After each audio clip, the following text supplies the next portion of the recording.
Okay, so we are live on this. If anyone joins, one of you sit here so that you can be available and we will be live on this. We'll be moderating. Can be available and moderate.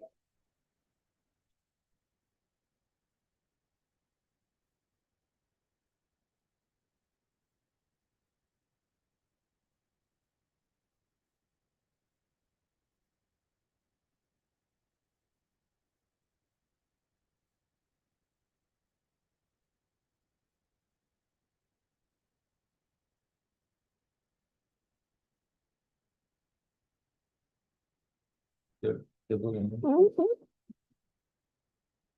We'll cover up this. Can you keep this one back?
Yeah.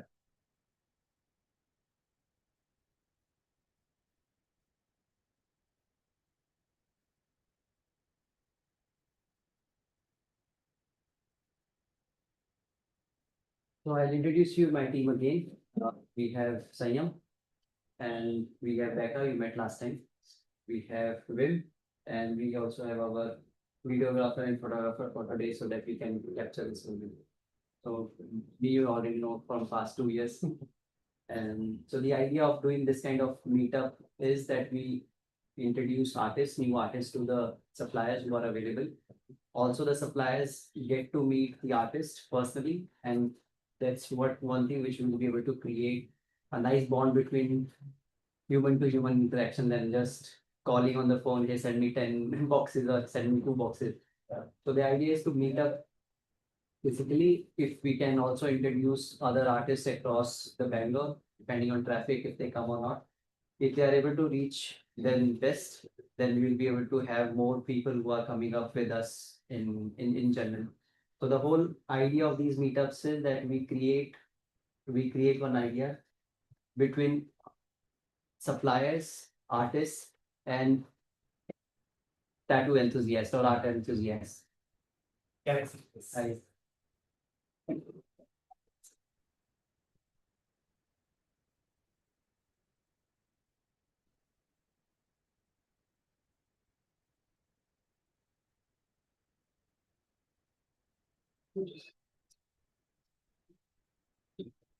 Yeah, you can use that. That's So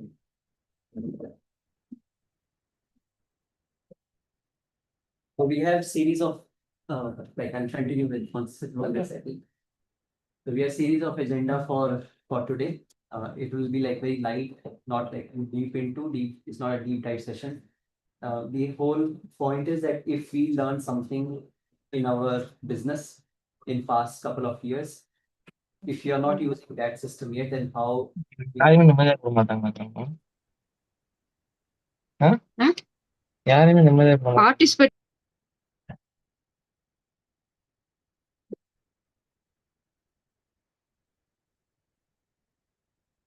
I'm not sure about that. So I'll manage this also parallel. Okay. So the whole point is that we create one setup like this where we are able to meet up and where we are able to share our ideas and knowledge. Like last time when Pradeep came, he told me one software, Presha, and I was able to integrate that into my day-to-day system, like how to do the bookings and all, because we are doing, we are relying only on Google if somebody is calling and then we are sending them back a message that hey, we are open or we are not open. But now with Fresher, we are able to automate that. It automatically sends message 1 day before or 24 hours before or 7 days Okay. after for Is the that- follow-up of. Does that just handle your bookings in your organization, or does it do your invoicing? No, and for all that invoicing, stuff? we are using Zoho. Okay. And Fresher is only for the appointment booking. So that we get the appointment, we know it is on one. Because Zoho is not like, I have not explored fully yet, but Zoho doesn't have booking system yet. Zoho CRM is there, but that's also like a complex system. It's not like then you have to pay on top of it. It's not for as less as 200 rupee or 500 rupee per month. So last time we also discussed about different tools that we use, different technologies that we use in our tattoo industry. Because tattooing is not just doing a tattoo. It's a whole ecosystem. It's a system of systems where we should be interacting with suppliers, we should be interacting with people who are maybe into health and regulation. Then we have to be in contact with artists, be contact with maybe different suppliers, then to check if Moco butter is not available here, then what the next supplement can be available for me. So the idea that we create system of systems in tattoo industry also, and how well we know about these systems or how well we know about these, like how well we can develop these systems will help one tattoo studio to or one community of or a tattoo industry to grow in India specifically, it is growing fast because till now it was considered as a taboo in India, where if you have a tattoo, then you are associated with certain maybe uh, you can say like a gangster, or you can consider it as those people who are not educated or those who are not into white collar jobs. So the idea has changed in last decade, I will say for sure. In general, it is there from past 2000 to 4000 years, at least in India, which the old tribes were doing the tattoos and they were putting some hand poke tattoos. Uh, Hi, Nadia. So the whole point is that we create awareness about tattooing in general, and in India already uh, we have started this. We will start with your introduction to everyone. You can just introduce yourself to everyone, and we all know that who you are and what you do. I'm Stan, I started with local aftercare. Focus this early on supporting the industry with quality products. So we're one of the few people, manufacturers that you can actually reach out to, talk, discuss. Thanks. So my team already knows about you, but those audience will join us after they for them also. At this point of time, if not, then at least 70 to 80% aftercare we are using from Moco now. We're starting from the tattoo to the process to the aftercare. We are considering to use in sequence, and we also recommend to our clients, and that's why we have those small bottles for them. Uh, a lot of times people are not aware, but now a lot of people come to us by asking that what is the aftercare that we can do in general, because we will not find your product in market or your product in general lying somewhere. It can be like Vaseline is very common, so people know Vaseline. Then we stopped Vaseline by saying that this is not good for your skin or for your pores to heal. Doesn't breathe. That It just tattoo doesn't. it clogs the pores. Yeah. So, but when nothing was available, we started with Vaseline. So we used to use the Vaseline cream to do tattoo cleanup. And a lot of times when we have new suppliers or new products coming up, we want to try out new things, because then only we'll know that if something is good or not, or if something is working well or not. So I'm happy that we are able to use at least 70 to 80% of aftercare from Moco. So are we. But we believe the same thing, so. I almost never make a sale to somebody without sending them complimentary samples first. Hmm. And I always say, even if a guy's calling to book and place an order, I'll say, if it's not urgent, let me send you samples first. Try the samples. If you like it, then place the order. So we want people that appreciate the product at the same time. We realize that not everywhere is our market. Like a place like Goa. Yeah. I'm in 15 studios in Goa maximum. It's because it's a tourist industry. The artist doesn't care about his work. Hmm. Because the customer comes, he gets a tattoo and he leaves. They never see the finished product. But those that care about their art form, that's my type of client. Hmm. The other guys, no. We realize that, the market's big. Yeah. And there's room for everyone. And we like to think that our clients are the ones who see the benefits. Yeah, so even the aftercare industry has grown significantly. Like, I was just checking the data, it was around $216 million it has reached at this point of time. Now, tattooing is around $2 billion industry. In India itself, like there are so many unregulated artists or unregulated tattoo studios who first they will not disclose how much they have earned, so we'll never know how much it was. Recently, with the new implications with the GST and all, the government has softened the rules and they have said like, okay, because art industry in general from India has only 0.9% of market share in the global market. So if we consider tattoo also as an art, all the tattoo artists can come under that umbrella, where you have as less as 0% GST on art now. Art and antiques. Antiques can be something like this. A lot of time people don't disclose because first they don't know, there's no awareness about it. They can say like, I don't know who can do it for me because they are not technical enough to search a website and file their ideas or file whatever is needed for them to be legal. So one is awareness for sure. You can come here, please.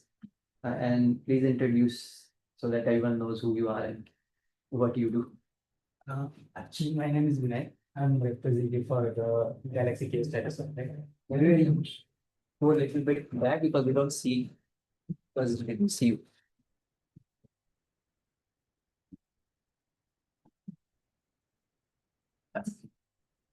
My name is Vinay. I'm the representative for the Galaxy Case Status. Okay.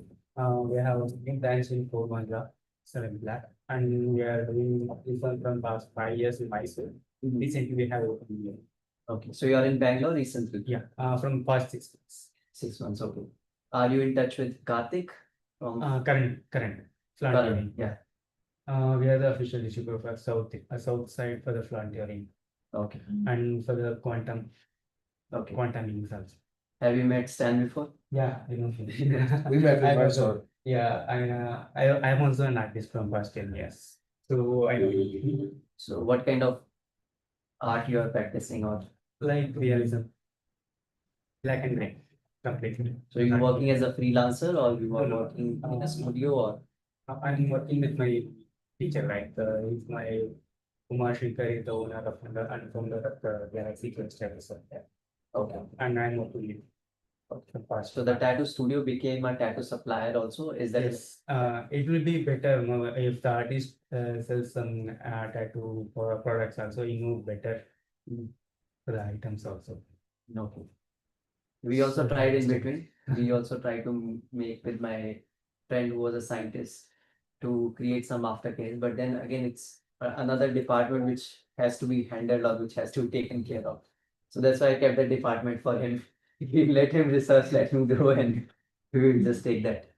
No, before we were using the Moco only. Hmm. Now the parent has introduced the planting products after cake. Okay. And we are introducing some like after cake bomb also, bomb and blue suits and ADI. Okay. Nice. Welcome. Welcome to our Thank you. meetup. Thank you. We'll go like this and then we'll introduce everyone who's available here today. You know now who is he? What is his name? The whole point is to start with that. Okay, Galaxy. your name please and from which, I'm Vinay. I'm Vinay. from Galaxy. Myself, I am a tattoo artist. yes, yes. How many years in tattooing, where you are from and how you came to Bangalore? So I am from Indore.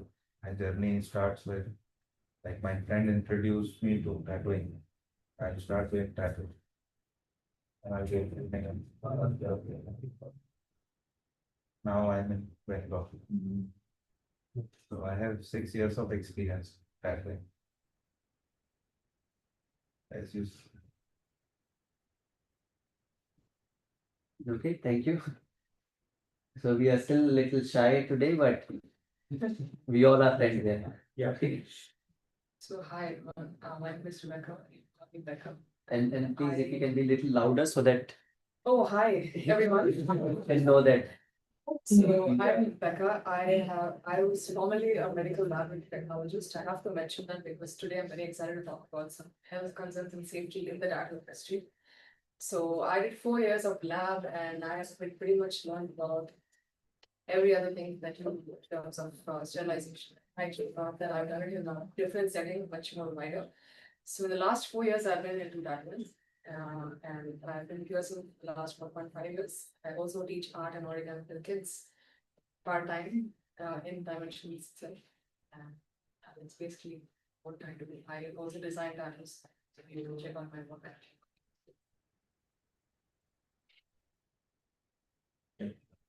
Traditional well together. But myself Bimura, so everyone calls me Bim. And I'm a food and beverage artist at Dimension West. It's been 11 months now. And then I have 4 years of experience in tattoos. And then I focus on portraits and anime tattoos. And I also customize mini designs. I'm also learning how to do pressing. Apart from that, I also do pencil sketches and paintings. Oh, yeah, that's it. Nice to meet you. Where are you from? Nagaland. I'm from Nagaland. Yeah. Hi everyone, so I'm Sonia. I'm I just work. I'm not a tattoo artist, but I'm a hypnotherapist. And I love art. Actually, I came to meet Ajay because I was looking for artists in Bangalore 8 years back. That's how I met him. That's how it came. And I'm happy to meet new artists and people who are willing, to live through art because I love art. And before I met Ajay, I didn't want any tattoo. I wanted my body to stay pure. And now I have tattoo everywhere. I'm Yeah, it's coming, it's still not everywhere yet. something. Yeah. Okay, Gabby, your turn. So I'm 5 months. Yeah. Yeah, so he's 5 months today. Yeah. 15th of May was his birthday, and now he's 5 months. growing up well. Yeah, No tattoo. no tattoo yet. So my name is Ajay, and I started this specific studio around 7.5 years back. And I came to Bangalore 12 years back as an IT professional. I did my computer science engineering, and then I studied mostly in computers and science. Art was always from childhood. I was doing art as growing up, and as I was meeting different creative people and artists, I always got this that okay, I have to start something one day. I have to start something someday. But my parents always wanted me to do something Yeah. which pays first Usually. and then something which is passion after. But at one point of time, I was already making the same amount which I had to make from IT. And the whole reason to come to this industry fully or like to jump in fully was that this is something which I would love to do after even 20 years, after 10 years. If I have to be a manager after 10 years in IT company, I might not envision myself. Like if you ask me like, oh, close your eyes, how do you visualize yourself? So I did that exercise and then I realized that let me continue to do this, which I enjoy to do more. So I kept on doing tattoos and art from almost 12, 13 years. So I have 13 years of experience in tattooing also. My first machine I got from King's Tattoo Supply. They were in Gujarat at that time, and from that I was able to source. I didn't even know that if I'll get the machine or not. I just paid them and I prayed that something will come. It's not a fraud. So that's how I started my journey. There was no mentor at that time in Shimla. I'm from Shimla, and the only person I knew was maybe in Delhi, or but I didn't have the budget to go to Delhi again to learn something. So I got the machine and then I started to practice on myself. I watched YouTube videos on buffering, how to assemble the coil machine and how to assemble, or I didn't know what is the aftercare at that time also. How to use Vaseline I also didn't know. So I practiced on my friend, and then his whole skin was dark and black, and then he had to take a shower, and that's when I realized that we need something to clean up or wipe up also. So that can be a process without a mentor. So I learned like this for couple of months or years. I introduced my art on people's skin. I'm not sure if they liked it or not, but now they have it at least for some amount of time now. They kept coming back to me. They kept coming back for the cover-ups which I did. So I did a tattoo on them and they came back after 2 years. Now you are good. So do again a cover up which you did earlier. So that's how I started my tattooing journey from that 5,000 rupee kit which I got from Paintless. So what I earned from that, I reinvested. What I earned from that, right? So now this is what you see is the compounding effect of 13 years. So next part is to make sure that this kind of setup can be created or replicated. It can be new artists who are coming up with us, like Sanyam has joined 15 days back. In IT, I learned a lot of management stuff, a lot of processes I learned, and a lot of tools and techniques which I learned. So these they are familiar now. Like every day I ask them to update the conference. Every day I ask them to set up the DevOps. Every day I ask them to set up something which is related to the IT processes which I learned in past. And because billion-dollar industries are using this and they know that this is how system works. So the best practices is what I introduce in tattooing also, because I wanted to have the best from this industry also and not just leave because I was not working anymore in that. So a lot of ideas which we started, that also includes tools that we use in our industry, and to explore some of the AI tools that we want to introduce in our tattoo industry. Uh, I'll say that tech is not bad. It's just that how we are evolving with the tech and how we can embrace what is good for the business to run, if that can be used by using the technology in general. So that kind of research and that kind of ideas I bring to the table for my team first, and then if they know if they understand well, then if any other tattoo studio want to implement that, then I'm happy to share that knowledge also. The whole point is that we learn something and this something has a value.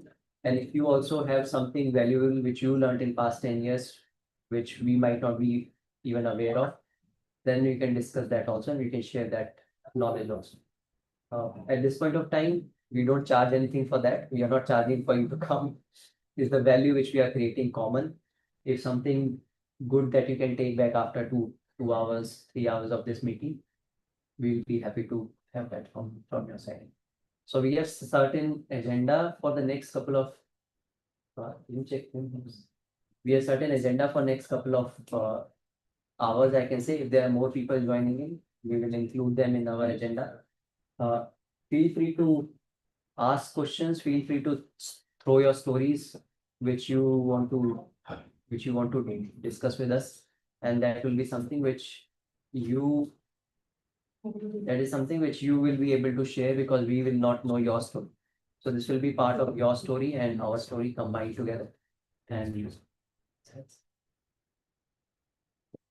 you want to do facing? Okay, come back. Who is the artist? No, we'll include them also.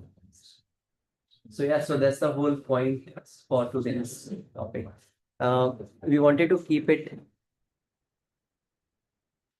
like this, which is like, you know, We also have some new people join. Hi Roshni, hi Nazia, hi OnePlus. Are you guys able to hear us? Plus, Are you able to hear us? If you can change your name or if you can also come on cam, we'll get to know like who you are and we'll not imagine randomly. Okay.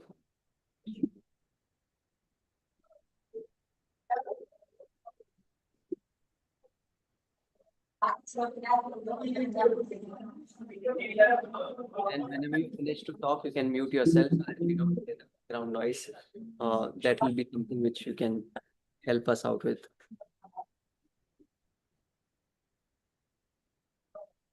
So why tattooing? Why did you start your tattoo journey? Or what was your start?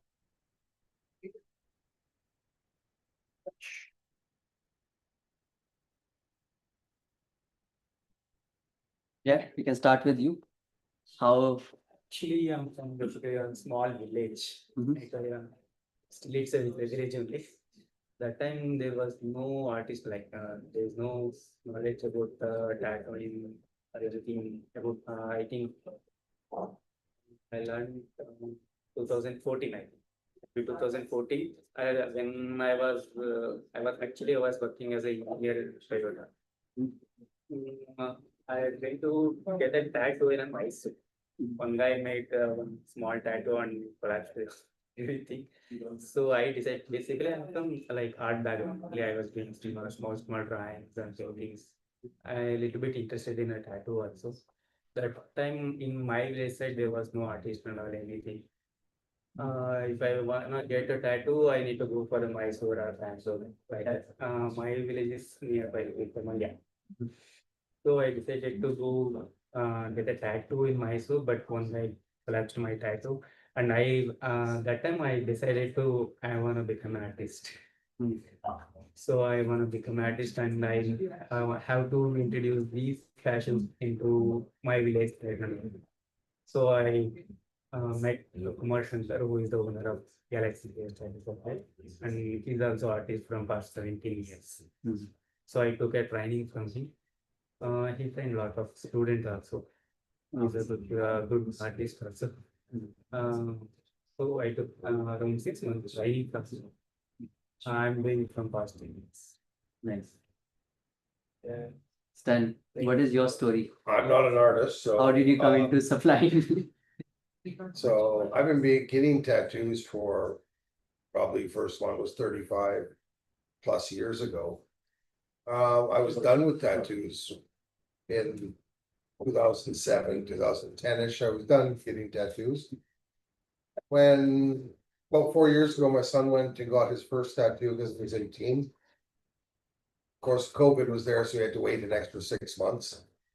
When he came home, I saw the quality of art and I realized that how much art has changed. So I went and met the artist and I went to talk to him about covering up some old bad work, some of the Rembrandts that I have on me. And well, we've covered up 14 of them now. I'm diabetic, so when we started that process, my wife made me a healing balm. That healing balm turned out to be something that was quite good. So we gave it to people to try, and then we decided to do something with it. We decided to share it with the rest of the world. So my core business is construction, and Moco is purely out of passion. And we're 3.5 years old.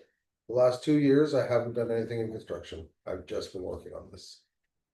So your passion turned into business. Passion turned into business.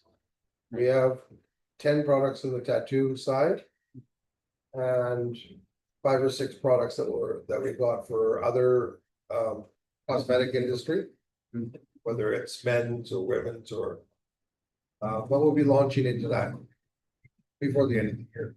I want to get 6-8 products ready, then we'll be launching into that segment as well. How did you started your tattoos? Or what is the story? Was it one of these? Was it money? Was it fame? Or was it mastery? What did you want to learn? For money. For money, yes. So I love to do art. I'm doing painting, sketching and all. So I introduced in tattooing and I know it's a good source of earning for a daily basis. So I start with tattooing. And like slowly I turn into completely into tattoo. Now I love to do tattoos, not for money. Now you transcended from money to mastery. That's a very, No, mastery. that's a very gentle balance.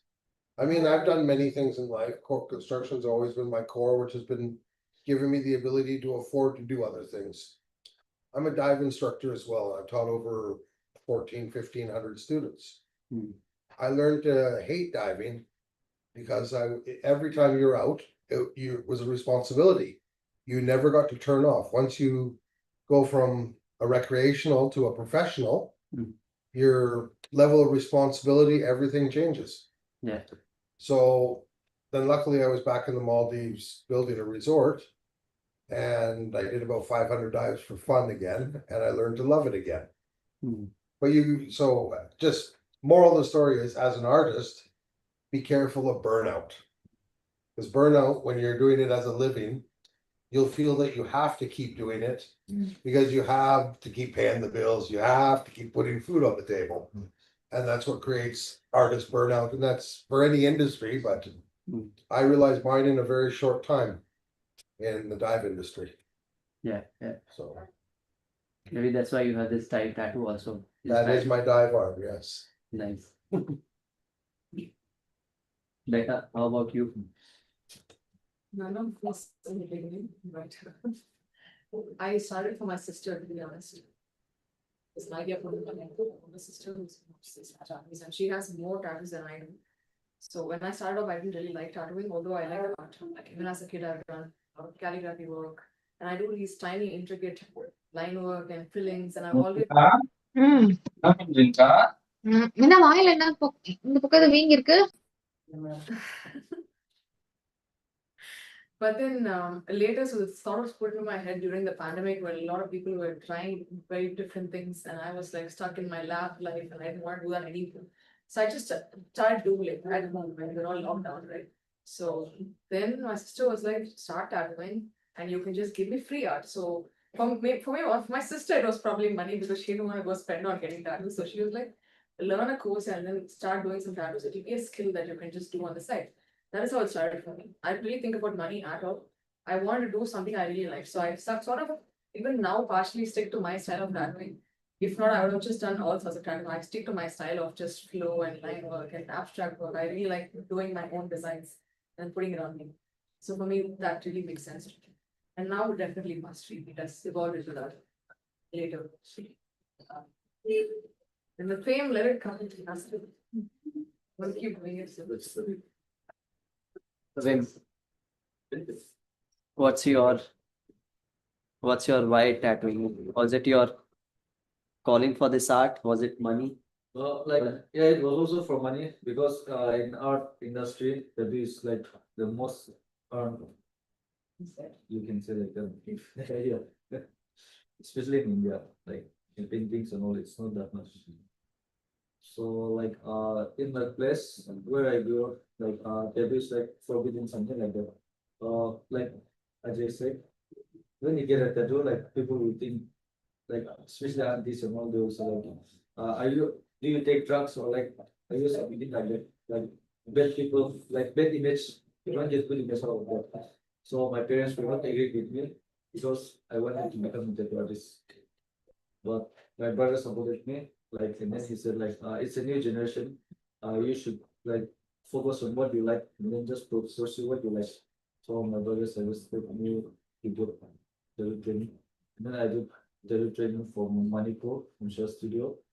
And then after training, I also worked with them for like 1.5 years. And then after that, yeah, slowly I started studying. Now I'm here at Big I don't know how I ended up here. So you exactly know how you ended up here. That's your story. You'll never know how you ended up here. So that's nicely put for all of you that okay, you have 10 plus years of experience now. 6+ years of experience, 20 years total. How many years now? 24 and at least 12. So 36 total, at least 36 of experience we have within 5 people now. We also have one more who has collectively 36 plus also. So that's combined more than 60 to 70 years of experience in tattoo in general. Now, what do we do with that? Like, this is an information for us. Now, our role will be to understand, like, as he said, like, do we burn out in this, or do we create something, or we create a legacy for the next coming generation with this art or industry? Like, we will not be able to create unless we acknowledge first that, hey, this is something which we have created first, we have learned it and we have mastered it first, and then of course the money will flow into that. Once we do the mastery, once we do the basic work for our art, the money and fame follows automatically after. As you know that once you start putting up your art, if it is a good art, you will get recognition very fast. If it is a bad art, that also get recognized very fast, because then you'll become a meme, because people will share your content as a fun then. So in both ways you can get famous, but the famous how you want to be, it depends on you and your art. Do you know any famous tattoo artist in your contacts or in any? Like in Bangalore, like my trainer, God, Okay, I invited him, but he was far. Yeah. He said like he'll not be able to come. But that's one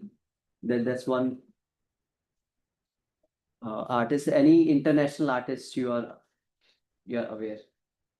Not much.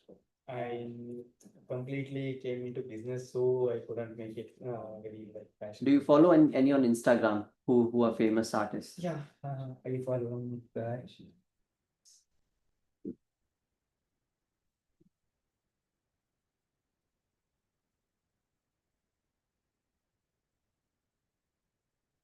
How about you? By the time it come back to you, do you know any famous tattoo artist or any artist who you think have got the fame?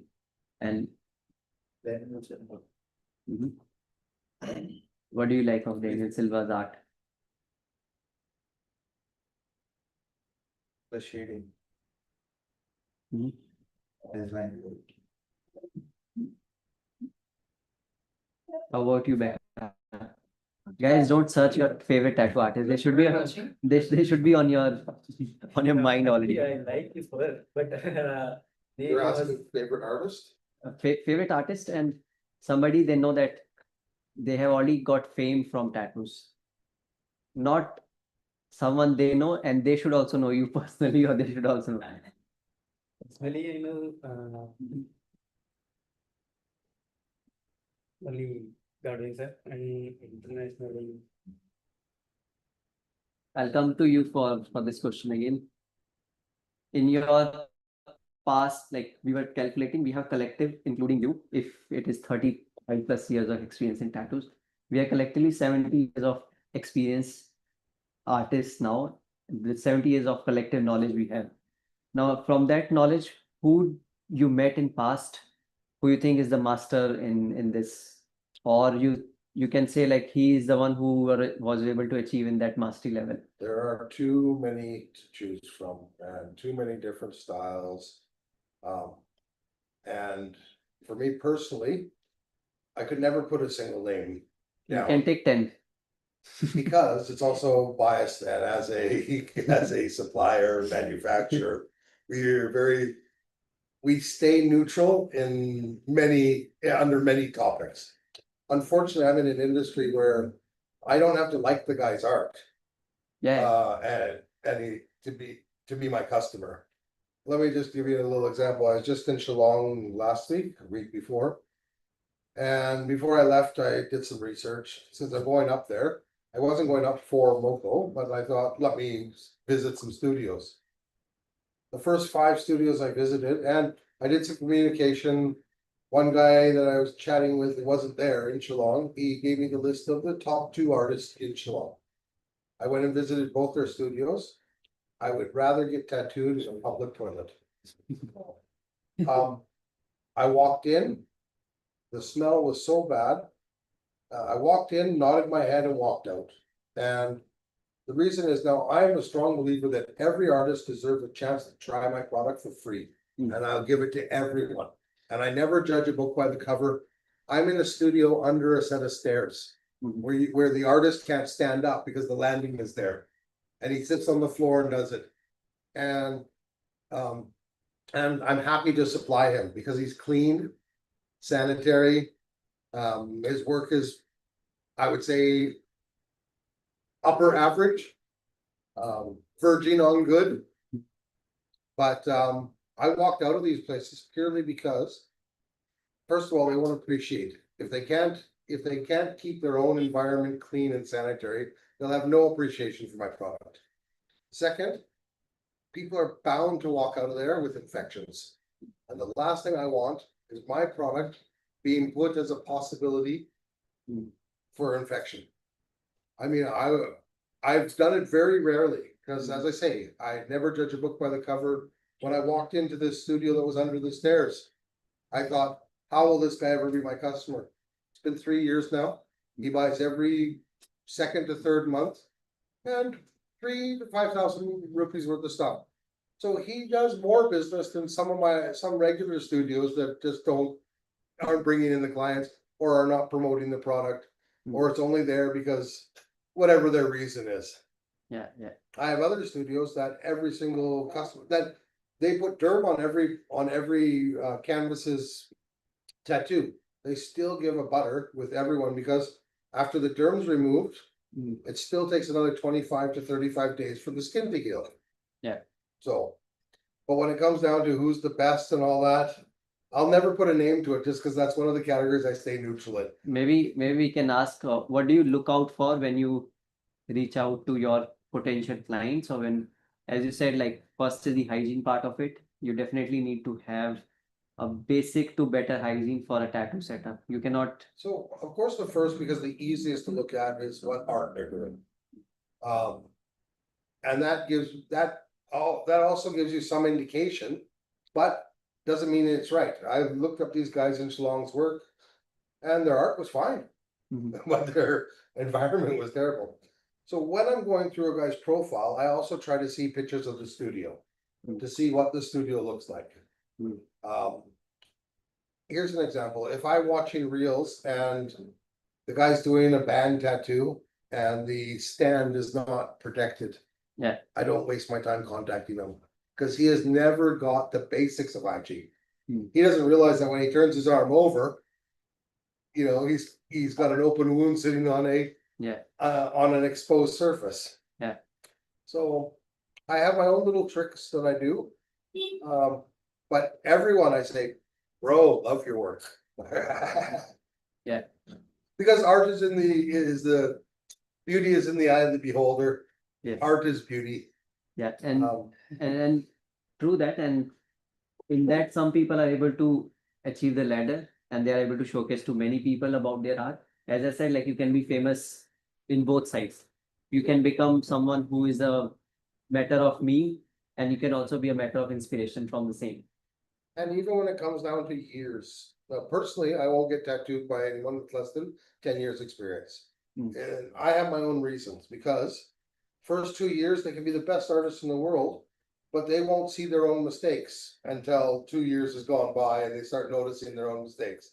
Then I give them 3-4 years to correct those mistakes. So that brings them up to about five to 6. Then I want them to have some experience where they get to refine their techniques and everything else. That's a personal thing because I've been through it. The artist that I've covered up 14 tattoos on my body, and now I went back to him 14 times. He's still doing the exact same quality work that he did 25 years ago. Now, usually in every trade, you get better with time. Well, he's been stagnant the entire time. But he was consistent with good art. No, No. if it was good art, I wouldn't have covered them up. Okay. I went back because, 20 years ago, 25 years ago in Bangalore, there was no tattoo studios. Yeah. He did at least the first 5, 7 with a homemade machine, with a needle that went like this, and it was a guitar string, and he was charging customers doing tattoos with a homemade machine. Hmm.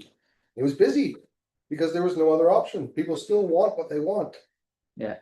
I think that was also my case, and when I started in Himachal, a lot of time when people wanted to get a tattoo, or my friends who wanted to get tattoo, they first didn't know who can do it, and then when they found out that I have a machine, even though I didn't know how to do it, they were like, "Oh, just do whatever you can." Lining up at the door. Yeah, just do whatever you can. So even I will learn from that, because we cannot practice on a banana peel to practice to do it on a skin. So that's two different mediums. But what I also tell to my learners, those who come to learn now, is that if you do art, try to learn the basics, try to learn the hygiene part of it, try to learn what is needed for you to become a tattoo artist in the next 3 to 6 months. Whatever base you will get from here you will go out and you'll explore your own. You might meet new artists, you might meet new people, and they might tell you something very different than what I have taught you here. So keep your eyes and mind open and learn from what we have learned in past 10 years, 12 years, and somebody who is telling you from even 1 years of experience, he has learned from someone. So me personally, when I came to Bangalore, I invited him also, but I don't know where he is. So I went to his studio for straight 5 years. I was going to office and then I was going to his studio, Saturday, Sunday, his studio, and he was just my neighbor after. So it was like, with the whole interaction rotated around the tattoo studio and tattoo art. And that's how I also got my tattoos from him. So as we say, if you hang out enough with a tattoo artist, you might end up with a tattoo. So that's how I started in Bangalore. And So you touched on a few key things about expanding your knowledge and over as you go on. And one of the problems with the industry, well, let's say here in India, because I won't want to comment on the international conventions.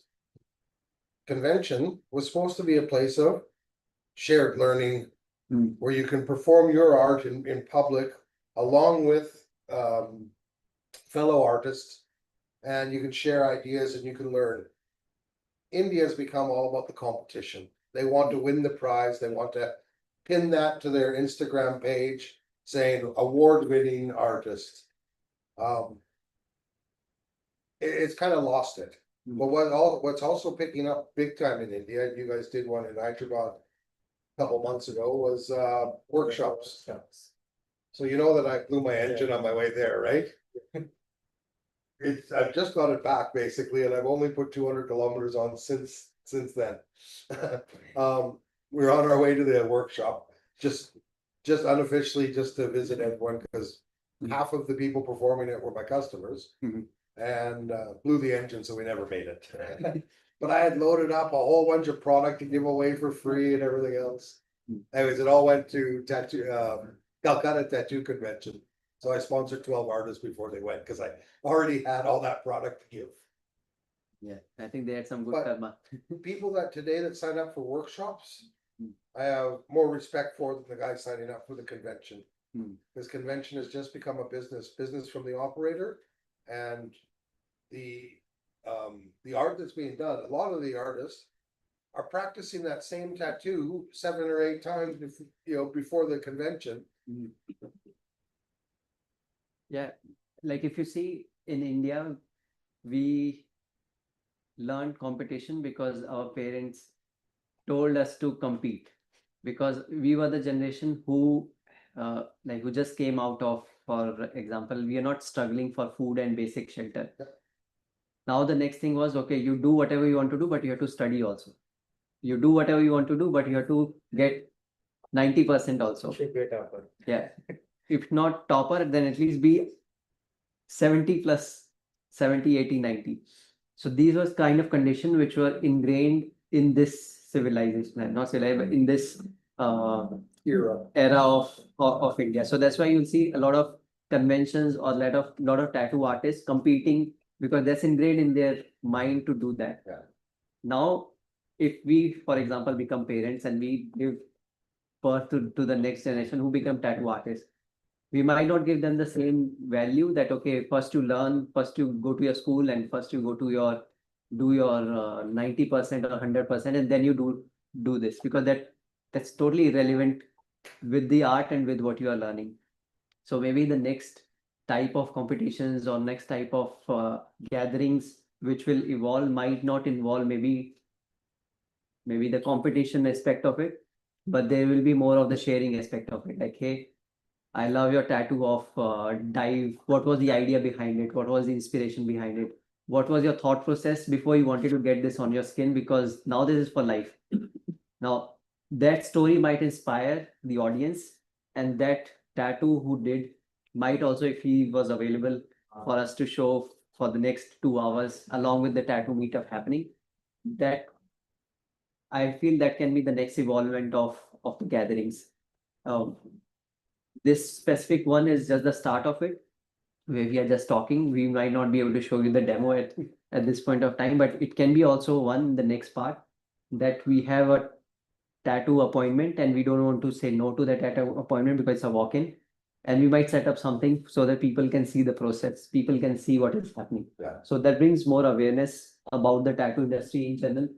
If we wrap up our sleeve or not, or something which can be told off the cam that will help us to improve our business or which will help us to improve our art form in general. Because on the internet you can pick up one specific thing and you can boost that thing for the entire next story of your brand. But I'm glad you are able to share some of the stories. We'll come to that part also. We didn't cover many others. So what is your view, Wim? If you want to sit here, you can. It's easy and comfortable. Okay. So what can be your journey in this, and what is your like? What do you look out for when you look out for any artist? Is it only purely from art form or how he or she is operating? You are from the health industry or hygiene industry in general.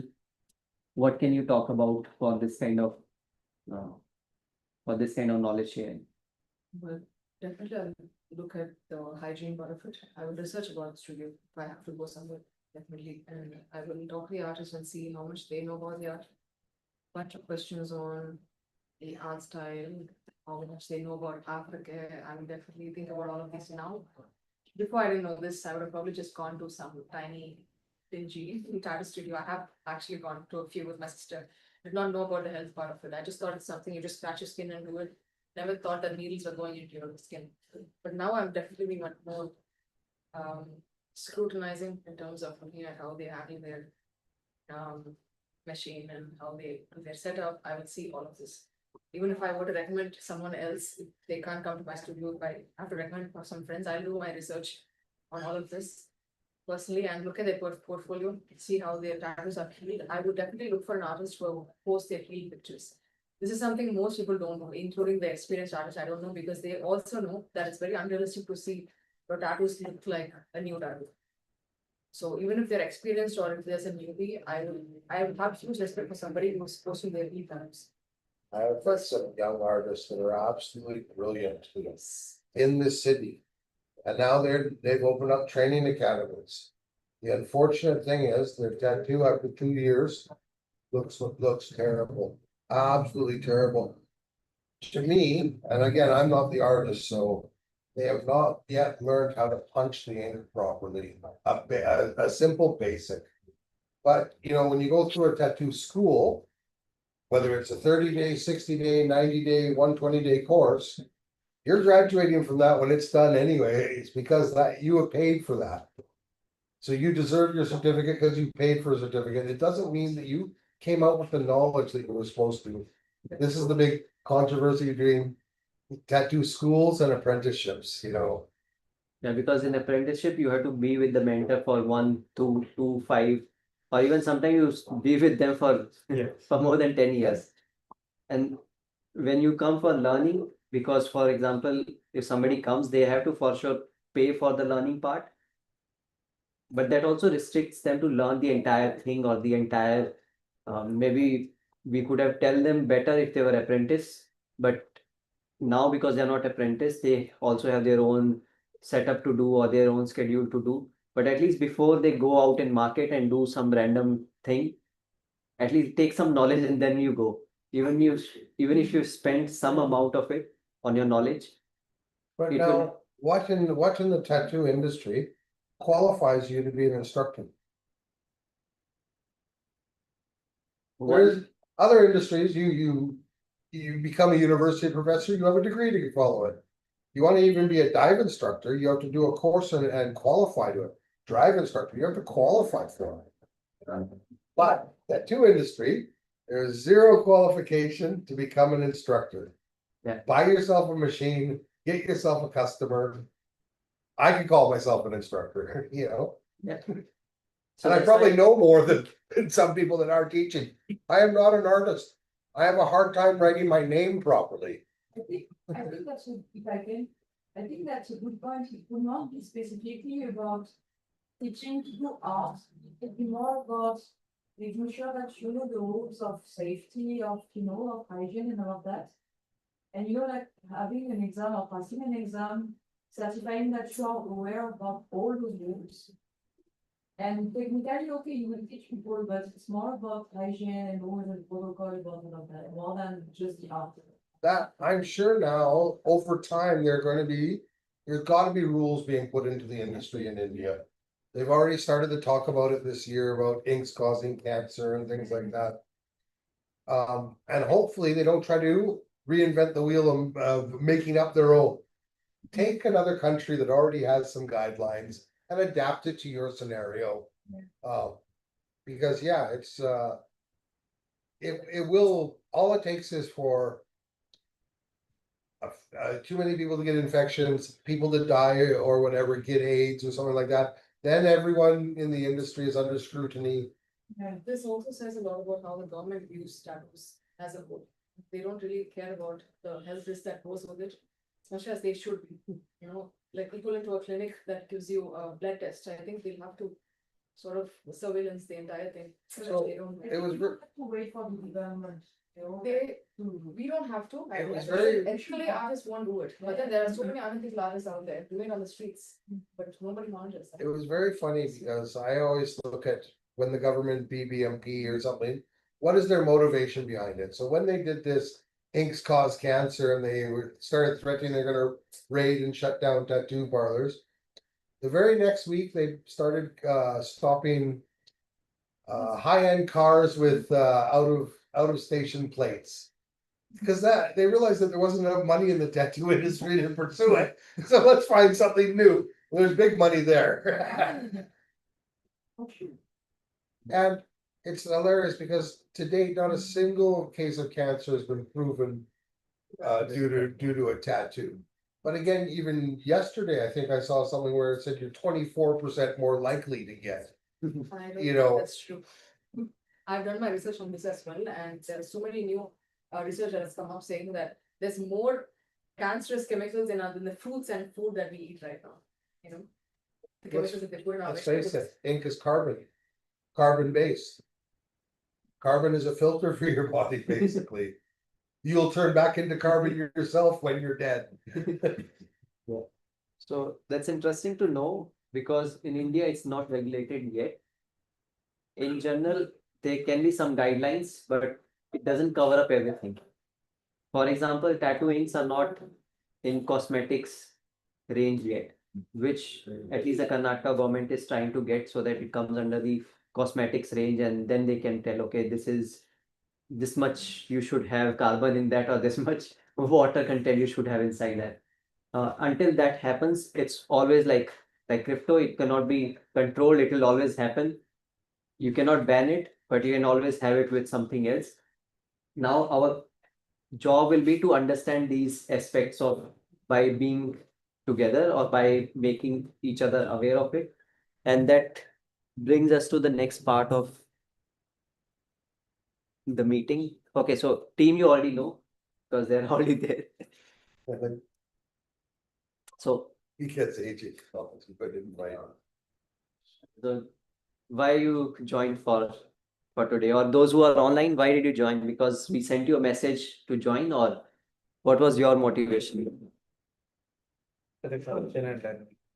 for the connection? And Learning is never ends actually. yeah, Our life is learning only. how about you, Stan? Because I called you. Because I couldn't make the last one, I felt guilty. To meet people, that's it. Simply, I only visit studios not to meet people, to get the face one-on-one. Yeah. Instead of the WhatsApp, Instagram, behind the phone messaging. And unfortunately, still maybe 75-80% of my clients I've never met. But I probably met in the last couple of years, thousands of artists. Hmm. But yeah, I get a lot of people that, up in Darradune, I've never met of, but I'm all over the place, so it's very, very strange, but I may never meet those guys. So I take opportunity to meet artists wherever I can. Nice. How about you, Sanyam? What was your motivation for the tattoo artist meetup? Learn new things. Learn new things. Okay. So make sure that you take all these pointers back to make this meeting successful for your time and for your effort that you have done.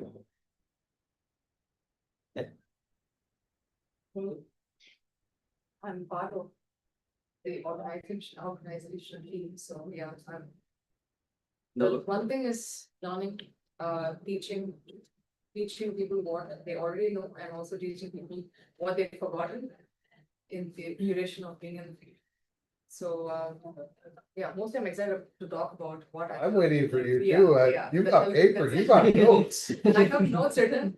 I also had this one limitation in my mind when I came this morning, thinking, am I gonna be telling them what they already know? Because I'm gonna be meeting with artists who have been in the field more than, of course, I have been in. And then he asked me this question of what is hepatitis? And then I'm like, here we go. I'm gonna explain in detail about what it is and then remind you again what it can be. So I was saying that there are no stupid questions, only stupid answers. So even if you're telling someone something they already know, if they're impatient and that about it, well, that's their problem, not yours. So it's gonna be just a reminder of the things that, has to be stuck to. So actually, that's basically where I am, and also about learning about other people and their experiences. And quite often, people need reminders. When you do something every day, repeat over and over again, you could be doing something wrong every day. And still, so Jason, Mr. Piercer came in last year and he held a round table for piercing. Now, I didn't even have my piercing aftercare spray then, but I still went and attended it. And I felt I walked out of there with a better knowledge of cross-contamination, things like that, and things that I actually implemented into my manufacturing process to make it even smoother, safer. So, yeah, I mean, even though everything he said, I know, but when it's in your forefront and it's brought back up onto the stage, sometimes you think about what you do and then, wait a minute, I can do better. that whole environment will give you some new idea or information to maybe improve your thing that you have created already by the research that you did already in past. And now the same knowledge which you received, this will give you a better insights, or this will give you a better idea maybe for the product marketing, like how you can promote this cross contamination as a marketing thing to get the products. There are things that, there are so many informations, you get 30% of it. And you need to relearn it because now you have the capacity to add little, that's why it's nice to read courses, to read books and all of that, because you don't have that capacity to retain everything constant. Yeah. So it's. As a dive instructor, it was mandatory that every year I take an update. And I have to update myself to or any changes in the curriculum, changes to regulations or whatever. But every time I took them, of course, they're very boring. Because you think you know everything. You think, yeah. I've just taught 500 courses this year. What are you gonna tell me today that I don't know that's already in there? Every change you're notified in your monthly bulletins and things like that. But no, each one adds value. You, first of all, you have to go in open-minded and stop thinking you know everything. And be willing to learn. If you're willing to learn, you'll catch something, even something you already knew, but now you'll know it better. Yeah. How about you, Wim? Endpoints learning. So the topic was about like 6+ years of experience service.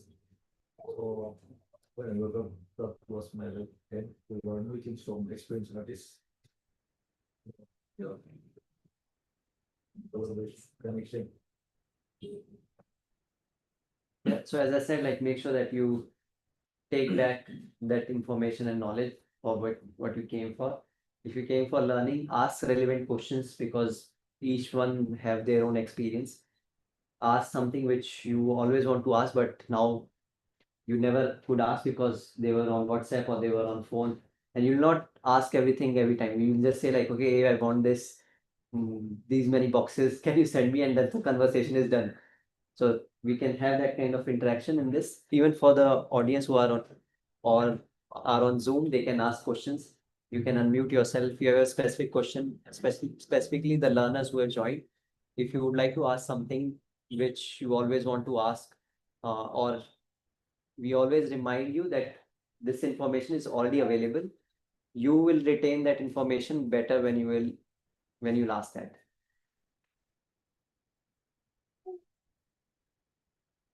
Okay, so we discussed a lot on why it was not like this or why it was not like that in India, or there are different countries who don't even allow to get a tattoo. Where? Now, Middle East countries, you don't get like Dubai, they now have tattoo studios in the mall. Dubai is a modernized Middle East. It's not really like it's not really the Middle East which you Senator Shira Law. but you know that how they have maintained their country to be open towards culture and diversity. Black Owl out of Mysore. He opened up in Muscat. So now we'll have more and more maybe countries adopting it because the generation who is not the controlling generation, they will allow things to happen freely or at least at a degree which is not causing any harm to any XYZ person in general. So we'll discuss in this section about future of tattooing in India in general. We already have from so many years, like last time when we met, I met somebody who had experience of 17 years, which I never could be able to meet before this meetup. I met in convention, but in convention you really meet like, okay, hey, hi, how are you? And hello and card sharing, and that's done. You don't really get to sit with the artist or sit with the person to discuss about that. According to you, based on your experience of 10+ years, what do you think in next 10 years to 20 years in India for the future of this tattoo industry in general? Like whatever is your vision or view of this? Like, has he been tattooing for 10 years or is he into the Yeah. supply? Supplying business as well as now we have started supplying, but I am doing that. Okay.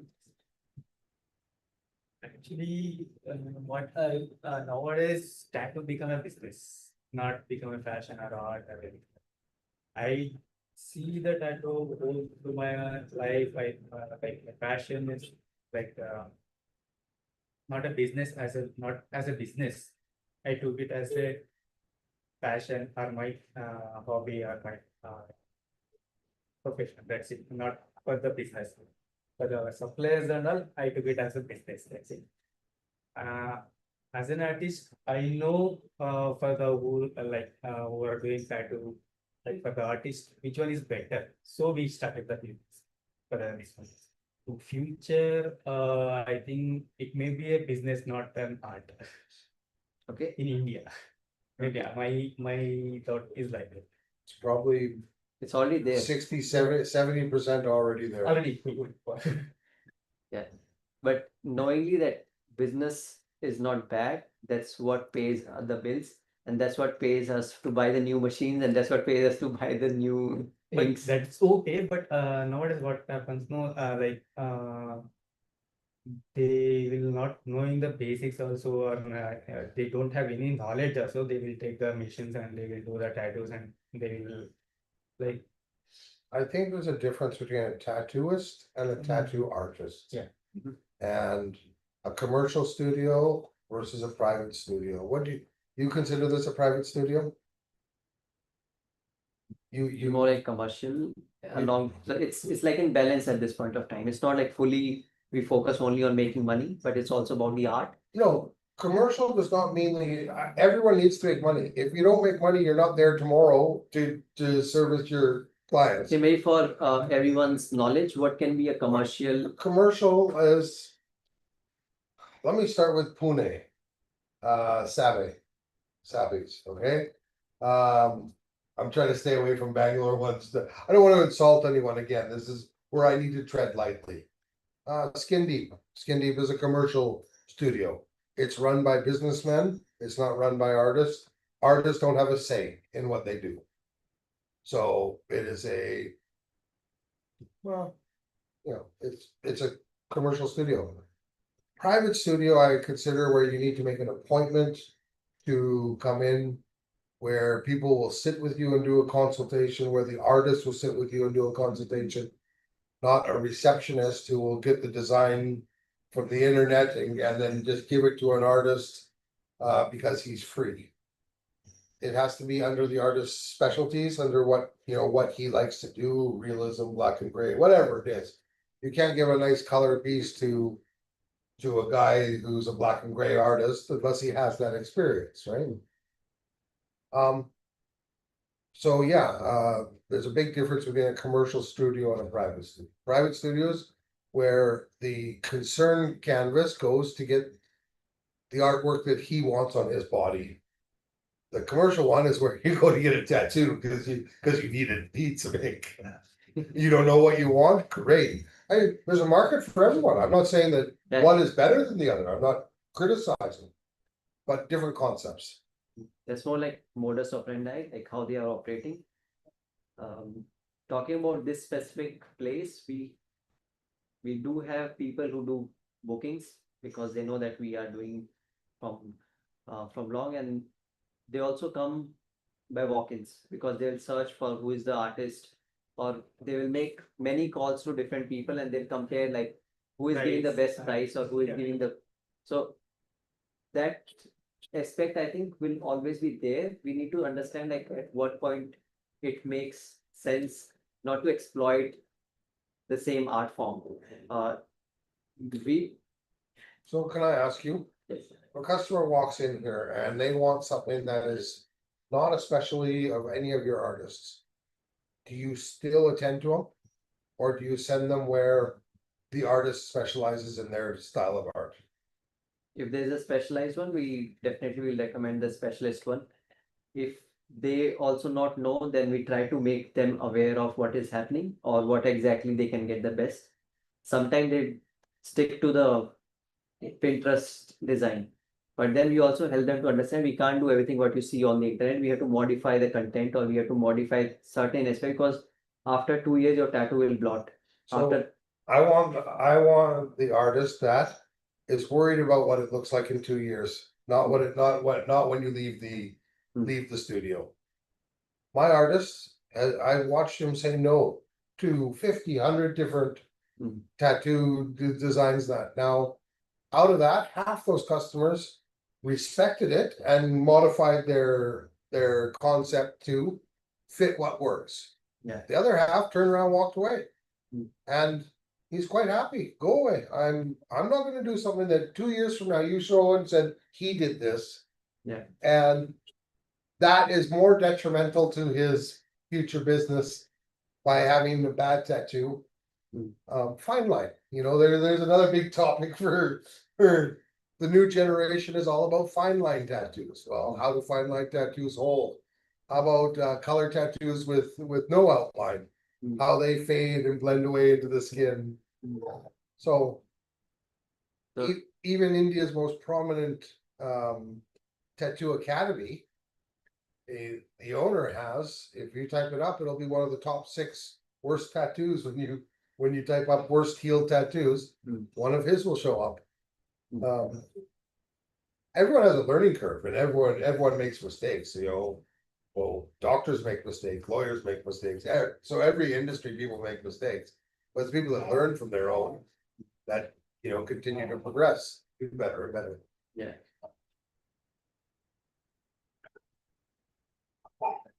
So coming back to the topic again, the future of tattooing in India. We understood from your perspective that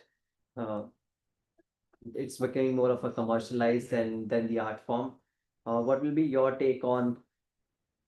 Because you interact with thousands of artists, and these artists are the ones who are making the tattoo industry or the art forms. I honestly believe there's gonna be a bit of a clash because you're not going generation to generation smoothly flowing into the next. Mhm.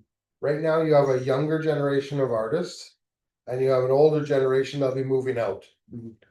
And I don't think there's a smooth flow because concepts have changed. How they became artists has changed, where we touched on apprenticeship versus schools, where I've seen some of the most brilliant art when it's fresh, but it heals like shit. I mean, not even worth getting. So I think there's going to be a bit of a crumbling in the market as the older guys are moving out and the newer guys are coming in. The new art forms or new styles will.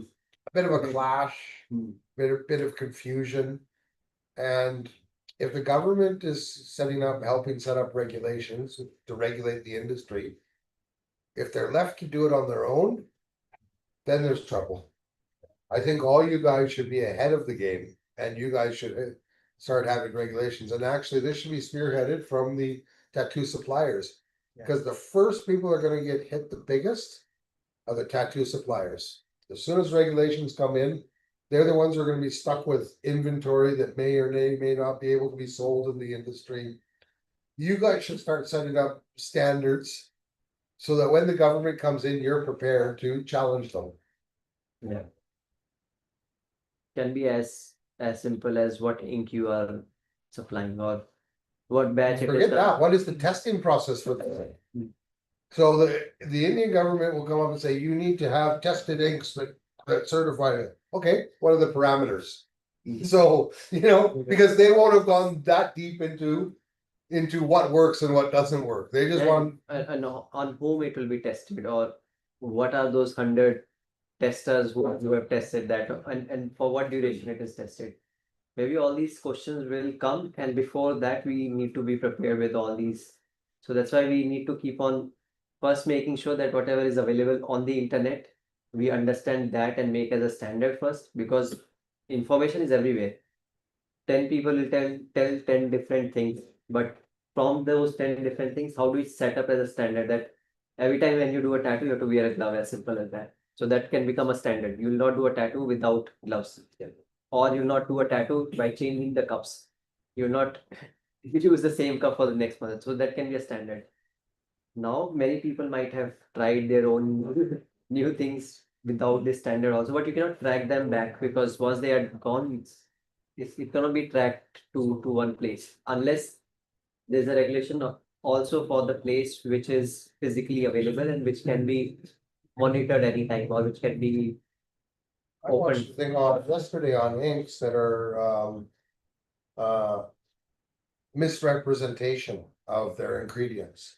Mhm. And this is a standard global. This is not an Indian thing. This is a global thing, but that the problem still exists today. But there's companies out there where in the cosmetic industry, you need to very clearly list out all your ingredients. And that falls into almost everything that we touch for the. For the tattoo industry. You want some water? This is. So, once that. If that's already a problem globally. It'll make things harder to set regulations up here. Yeah. Because the whole thing about what the Indian government is worried about right now is the ink, because that's what they've heard and that's what's been brought up. So many more things. Needles, I wouldn't worry because needles today are all packaged. And unless it's the operation of them that's more of a concern than the product. Yeah. OG. OG has some great products. But you know that they don't abide by Indian laws of labeling and branding. Very simple for them to fix. But currently, they do not list out their ingredients on all their products. So it should not be legally allowed to be sold in the industry here, yeah. Simple fix, new label. But needs to be done. Lots of, I honestly believe that the tattoo industry should be ahead of the government in setting regulations. If you have your own tattoo associations that are registered and formal, not just because we say we have a tattoo group and there's 160 of us on WhatsApp, but registered and that. Abide by your own standards, so when the government kicks in, you can say, no, we're already doing this. Because yeah, suppliers are gonna be stuck. It is, it is more rubber.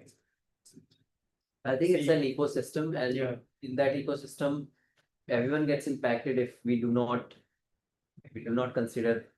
So we decided to sell we are introducing new products for the like safer side, and we are doing R&D for some tattoo bombs and suits and after case, as well as needles also. And we are bringing new items also for the India, like for especially for Karnataka. We are taking care of that also. Like right now we are selling only quantumins, not other than quantums.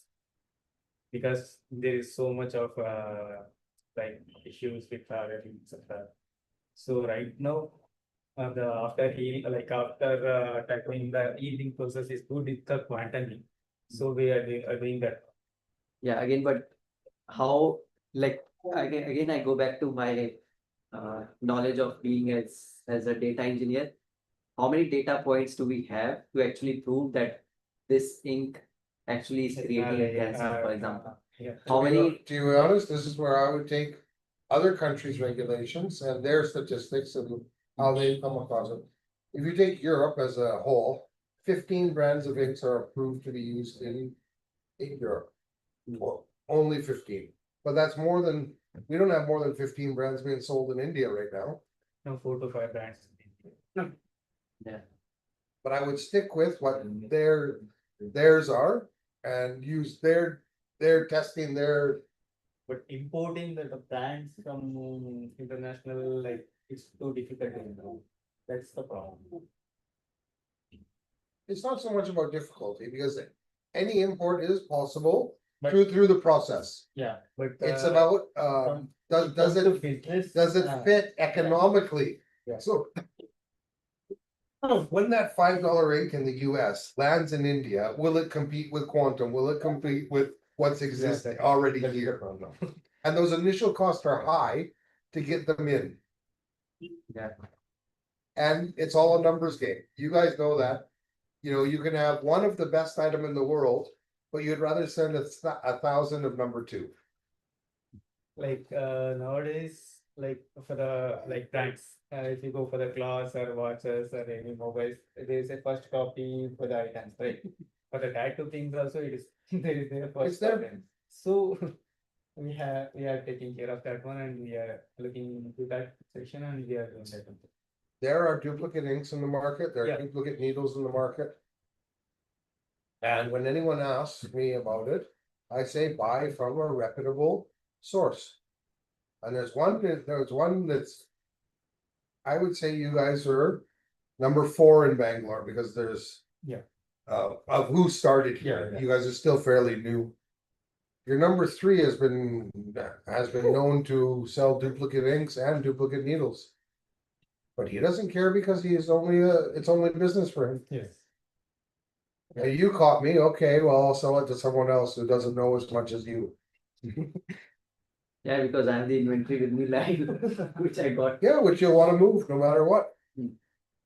But this is where the artists will get together and they'll talk about it. Oh, that bloody Falcon Needle, man, it's absolute crap. All right, great. So the next guy may stay away from it.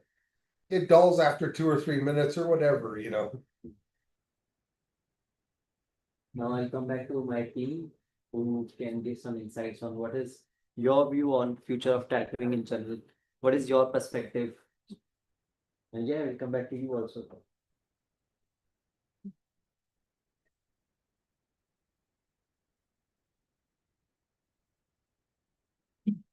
Do you see yourself as an artist in future?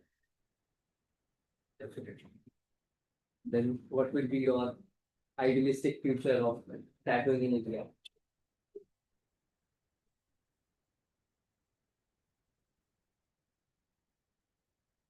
Currently, I'm focusing on tattooing only.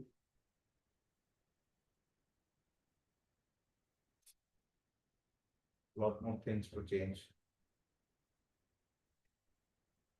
See, enjoy this time. Because once you get sucked into the politics of it, you know, you lose the love of the art.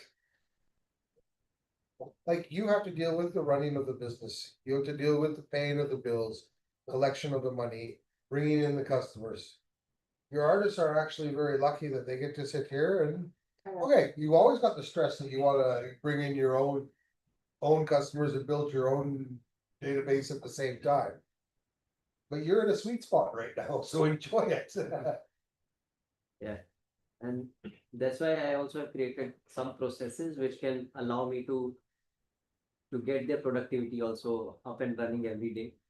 And a lot of times, this can be a stress for any tattoo studio operator, I will say, that what all things we will plan in a month might not happen at all, or will happen, some random stuff will happen which was not even planned. So one thing that I learned is that we should have a process available for us. Like we should know that, okay, there's a one tattoo artist meetup which needs to happen every month. According to process, we need to call up people, call up suppliers, call up. So this process, if we follow, in the end, whosoever is available, that will create that environment or setup. So as a studio owner, I say that a lot of processes has to be set in order to run many things in a studio.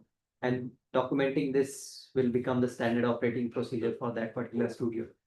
Yes, very good. Okay, Becca, your point of view or perspective on. The future of tattooing. Yeah. Well, I hope everybody on earth gets a tattoo soon. There's like nobody out there without a tattoo. And I've seen that already happening, like different fields. Advocates, doctors, everybody has tattoo. I would love to see more doctors having tattoos and teachers having tattoos. It's just, it's very nice artistic creative expression. Basically, it has to come down to that and not something that should be seen as dirt on your body. That's how some people, see it. And yeah, that's basically what I see. I just want everything to be creative and artistic and fluid. You're just trying to That's grow what I your see. customer base. Come again? You're just trying to grow your customer base. If everyone's getting tattoos, more business. That's also nice, but I mean, for me personally, it's just the way I see art in general from the time I was a child. Sorry, no limitation in thought basically, because that's what stops me from getting a tattoo. Yeah, but we have to be realistic that there will be always people who will not want a tattoo. There will be always people Let who will them not. be, I don't care. We need- People we only need- like art for that. There's always people that love Trump.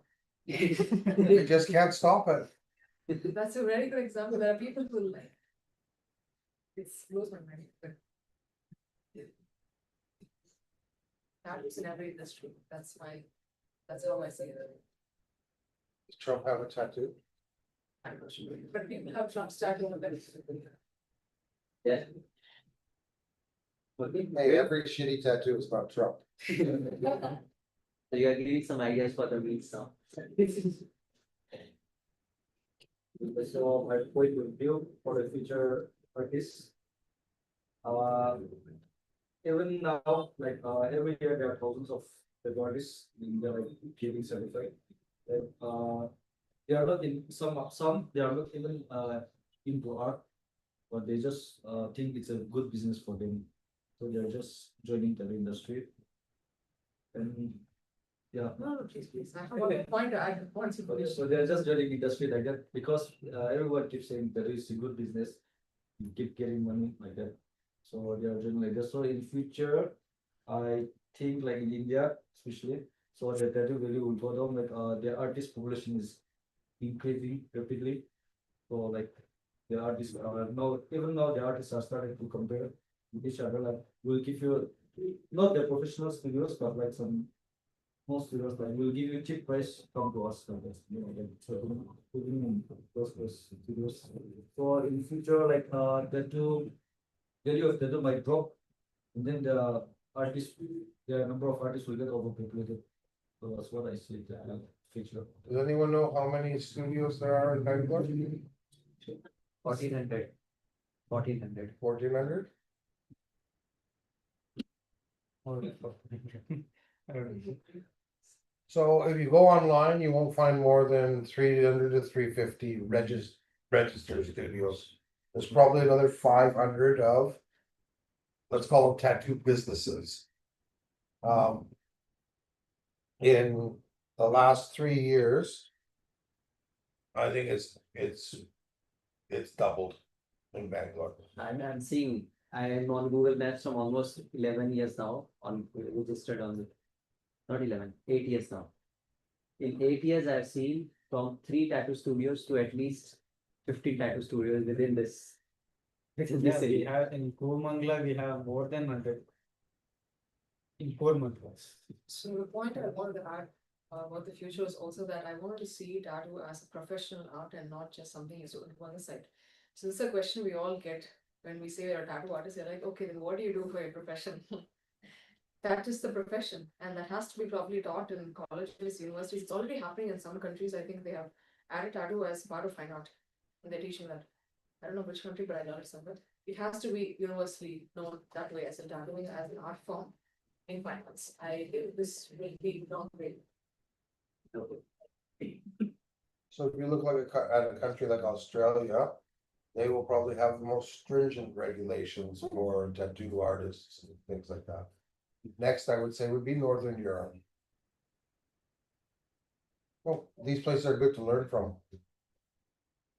Yeah, so one thing that we will experience in India that you can set up your business anywhere, anytime, or whatever is needed, you can just, if somebody wants to start a tattoo studio there, they can do that without any issue.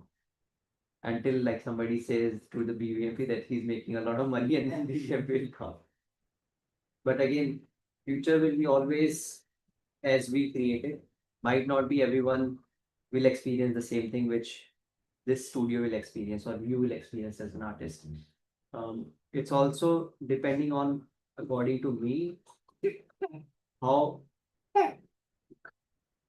well you understand yourself first, how well you understand what you are doing, and if you're really all in into it, as you said.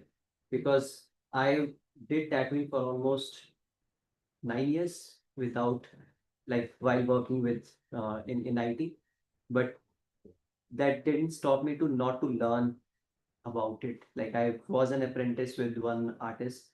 I was with him for so many months or years, at least 5 years. I was with him to understand. But also, from this point or this perspective, you will see that there are a lot many new things which are coming up, from machines to new styles of machines or new art forms which are coming. How well you make connections with each other, how well you are connected with each other, I think that also will be very important in future of industry or tattoos in general in India. That you know that there is someone who has already registered under GST, and you can also register yourself under GST, because now the GST rate will start to happen if you're earning more than 20 lakhs. Your business is maybe 20 lakhs with product, 40 lakhs with service. yeah. So good to know, because Your service. because then we'll get to know that okay, what are the things next which are needed for any of us to do. That gets us to the next part of the meeting, which is about, no, this is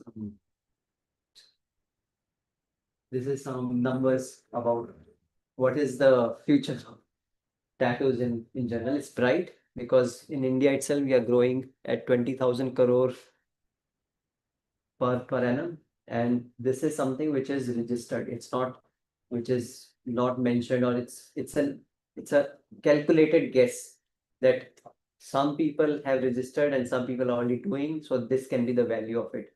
It's not all registered people who have given the data. Globally, it is adopted a lot, like it's adopted in a way that every third person is tattooed. In India, it is still not that level yet, but with a lot of commercial coming up into place, a lot of cricketers or sportsmen or a lot of people who are on the camera, they are getting tattoos, and that's why it got very like accustomed, or the regular people got accustomed to viewing tattooing in general as a good sign that something which was a taboo earlier, now at least it is open to discuss and discussed as an art form. That your people are discussing about who was your tattoo artist, from where did you get, which studio did you go to, in that specific studio, which specific artist did you get it from, because you might not be able to get it from anywhere else. So now people are becoming more aware of these kind of pointers also. So in general, tattoo future is bright. Suppliers for aftercare, the number was somewhere around $216 million approximately. That means that in aftercare, the growth was more than 40% from last 2023 to 2024. A lot of people will create new products. A lot of people will refine what they have already created and make it better for public, or make it we sell some of the product by saying that even if you use this Moco cream in general, it will help your skin, not only for tattoo aftercare. So people, those who don't find these kind of aftercare, not even for tattoos, for their skin, outside in general, they will see the R&D which you have done in past so many years will be helping out them. I'm not sure like if you are still into that domain yet, that which can heal skins, or which can be like you have some skin disease, if that cream can heal. We're actually doing that right now. Yeah. So not on the medical side, but we have a couple ongoing. So we have a family friend whose daughter has a serious skin condition that her whole body is cracking head to toe. Now she is supposed to die as an infant. She's now 21. For the last 3 years, I give her big jars of Moco butter because it's the only thing that gives her relief from her skin cracking. Recently, we've just given to another family friend, but she's diabetic in her 70s. She's had her toes amputated. For 7 months, she had a wound on her foot that was unable to heal. It's due to her diabetes and everything else. No medicine, no antiseptic cream, no nothing. Moco healed it. I have a great review from her, and actually I started reading it out to people because it's so heartwarming that we have something that modern medicine couldn't take care of for 7 months, and we healed it in 10 days.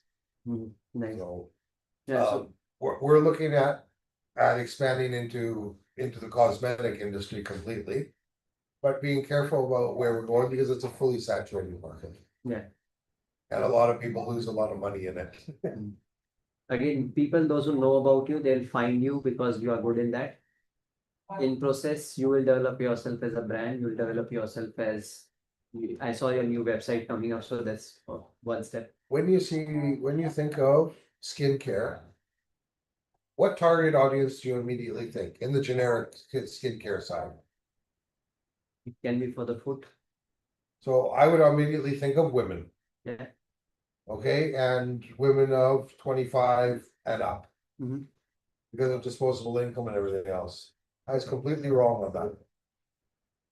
Because women will spend them generally 25 and up, they start becoming mothers, homemakers. You'll spend on the rest of the family before you spend on yourself. So the market that is spending today is teens. So I was recommended to go into the teen product line. Because that's where the money is. Like same like, I would have immediately thought women are the biggest buyers of cosmetic. Fully saturated market. And women spend money on themselves last. Hmm. Not the bitches. But generically, or it can be babies. Babies to keep. babies as well, but again, very challenging and. So I've actually done a baby bomb, but that's for family members. Hmm. I will not produce that and put it in the market. Because it But can be very tricky to, exactly. if something goes wrong, then you will be accountable for. So I'm gonna be looking at teens doing acne creams and skin hydration and things like that for them. Yeah. Cause that's where the spending power is. Mm. And if I can come up with something that I can use the tattoo side of our business to help the marketing of this. Mm. It kind of falls in with that hip, young, But here you can have someone from 9, 10-year-old to 18 plus, because the age increases in that. so actually I made an anti-pigmentation cream too, for spot removal. Mhm. And it's working. Mhm. But I haven't launched it in the market, it's not to certain people. Mhm. But I have this one lady who. The night we were at the lady with the missing toes at her place. Two of them asked for this anti-pigmentation balm from me, so I sent it over the next day. Mhm. Now they're asking me to produce them giant jars of it. Like 150 grams instead of the 15 that they got, Mm. because they like it so much. I think these kind of success stories, when it will come out in public or even on your website, that will attract more people to try at least. And then from that, because pigmentation can be one topic which you can expand to any stretch. My wife had actually done this during COVID, because everyone wearing a mask all the time. A lot of elderly women and post 30 started getting skin spots where the mask was. Mm. So she developed this cream for that. Then I looked at her formula and it didn't make economical sense. So I made one that was more easy to mass manufacture and had more economic sense. Hers, I would have to sell a little jar like this at like $5,000. Mine, I can sell at 700. I had to put a balance to it. Yeah. But then I was questioning, does mine still work? Then yes, it's proven to work, so. Maybe hers would have done it in 7 days, but mine takes 21. But Yeah, I think that's always a learning, and that's always you try out new things, and what works well, you take feedback from the clients, and that'll also help to improve what exactly you're building. So I think this part we already covered, upcoming rules and regulations. Do you have any information from your perspective as a supplier and as an artist, that how the inks were found with labeled as that it creates cancer? What exactly rules and regulation that you are aware of at this point of time as a supplier, from at least the government perspective? See, government is not at all caring of these things. They are just situationally they are demanding, situationally they are creating the rules, that's it. Mhm. They don't have an idea or knowledge about these things actually in Karnataka especially. So before it grows big and before it explodes and goes to the moon, these regulations will be there. So what are the standard guidelines which as a supplier you also should be aware, or you might be knowing that, okay, this is the standard which we have to do from the government side? Government side means they have to support the manufacturing industry in India, that's it, for the tattoos. Okay, Means, like make in yeah, India. Yeah, like, they are doing it, but not for the tattoo industries. Like for the needles, inks, and like he's doing it. He's doing great job actually. They have to support from for the manufacturing sector. Mhm. If it is so, then it will be good for the Indian tattoo industry. Otherwise, it will be very difficult to understand like these things. Like As the supplier, we are importing from outside. It is original or duplicate or first copy or it's certified or not. The artist will not come to know. Mhm. What we give and they will trust us only. That they will trust us. That's it. Certified or not, or it is duplicate or first copy or we have did it here or not. Nothing they will know. They will trust only our mouth and our supplier or our name. That's it. We government should support in Karnataka or India for the manufacturing side. Are there any manufacturers of art components in India, art needles, Needless no. no, No. machines? At this point of time, most of the things are Yeah, I know. No, But I'm almost saying 99% aftercare is now only start to after understand case and we have. accessories we have in India. That's it. For the inks, needles, machines, everything is important. There's no local ink. You gotta go to the streets of Delhi. I'll be burning piece of paper, and some little bit of water. Yeah, because there's charcoal. No, I was asking these questions because I was thinking from their perspective. Mhm. Whatever local manufacturers are there, work with them. To help bring it in, like Flaunt Your Ink. I mean, they've come into the market with a big budget, you Yeah. know, so. The last thing they want is the market to collapse on them. Are they an extension of any other cosmetic line or anything? I think they are doing some R&D. Not sure but they are doing. So, But now there's some big players in there, A&D. Yeah. A&D's A&D they are locally doing, produced, right? A&D, that's what, like after case and accessories we are doing it. Machines and needles or inks. We are importing, yes, that's the question. Main things are we are importing, only not close. Where is Sinner's Rabbit from? Might have been from one side, but we don't know exactly. Because they're doing ink now. Now they've Yeah, launched but ink. that, I think that is also imported with their name, that's it. Okay. I think so. So I thought Sinner's Rabbit was a foreign company, then I realized that no, That is imported, okay? They're- Not manufacturing is. India. they're making duplicated. It's not the ones. Let me give you an example of another industry. PPF on your car. Yeah. Okay?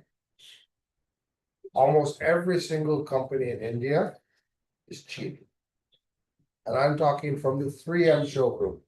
They are not giving you the imported 3M product that they are advertising. Because they're selling you a 60,000 rupee job on your car, that roll is 1 lakh. So it's impossible. My son works for another company that makes their own. Everyone is cheating the market. They'll be showing you a label or a box of something that is imported. It's all made locally up north. Tire industry, including international brand names, is lying and cheating.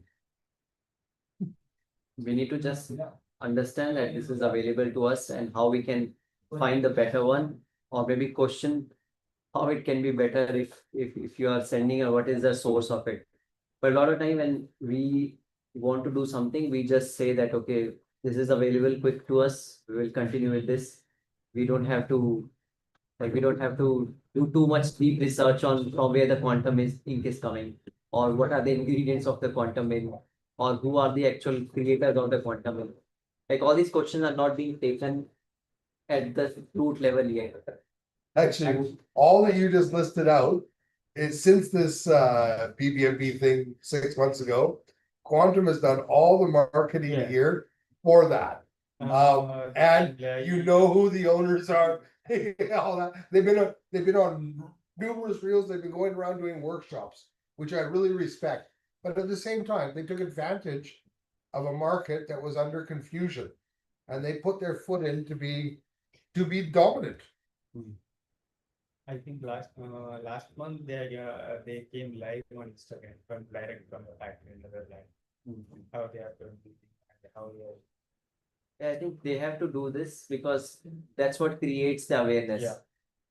We'll take a short break of 15-20 minutes or as you want, because we'll keep the food now here. If you want to keep eating while talking, please. Watching, like, should be nice. No, it's for I'm gonna watch it. You can also take your breaks and come back. Yeah. So we'll take a short break. Feel free to move to use restrooms, and we'll also get back to you all soon. If you have any samples to show, you can show us here. So that we can record this and we can have this for everyone.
Removal.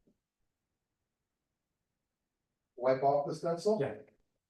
So you know my imprint, puts on the stencil and it takes it off.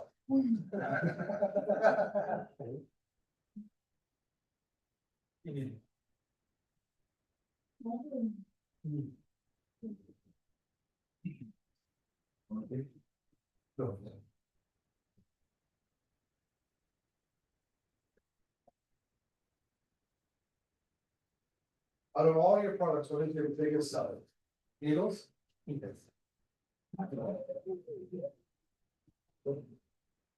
How's the ship into that? You guys open February, March, right? Yeah, but February, March, I think you open. Yeah.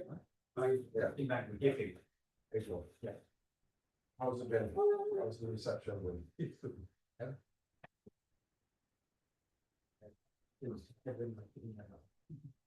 But it's good. Most people are kings for certain things and a Rika for everything else.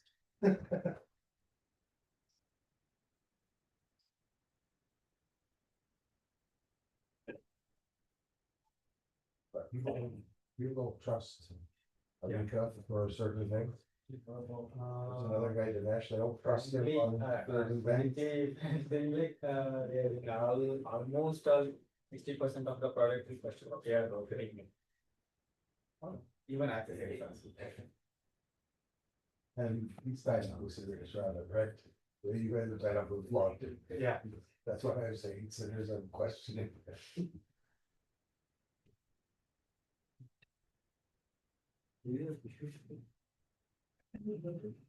This is not stencil stuff, is it? What is the brand?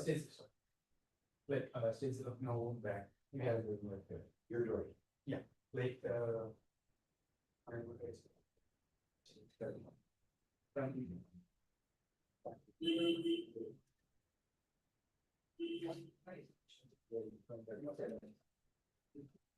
It's too icky and we are working on some. Okay, get a fitter? They get a fitter? No, like, not in the button. Like home button.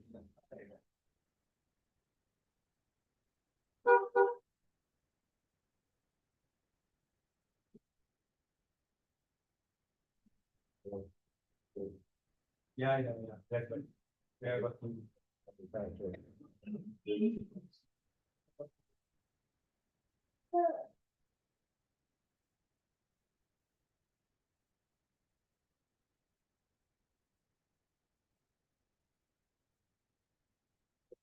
Like before the last time that it's more on the right.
What's up in the mirror room?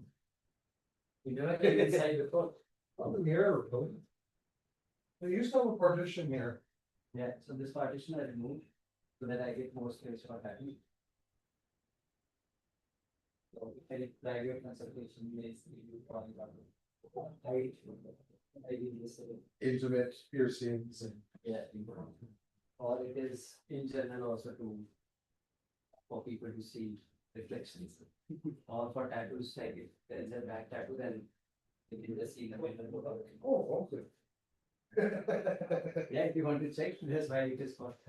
That's why it's there. Because usually we'll not be able to see in direct mirror. I've never seen mine except for a photo.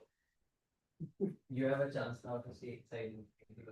66 hours of needle time. And all I get to do is look at the picture. You have the upgrade.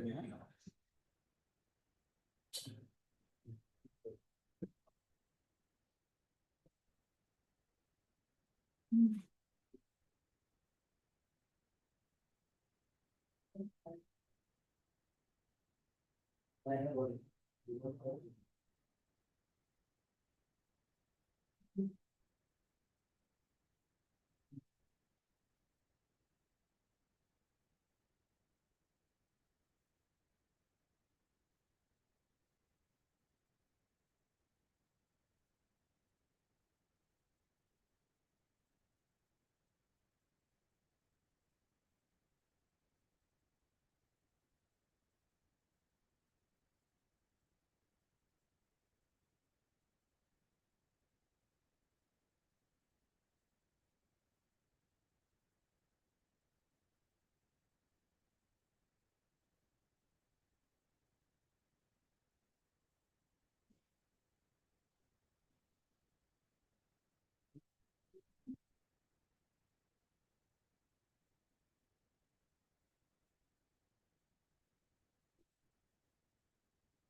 Hundred studios in Paramount. All those artists who are learning, who are teaching, they are starting their own studio now. No, I mean, I can name road by road, but I couldn't name 100. Including like nearby PDFs the space. Open journey is attached to our board.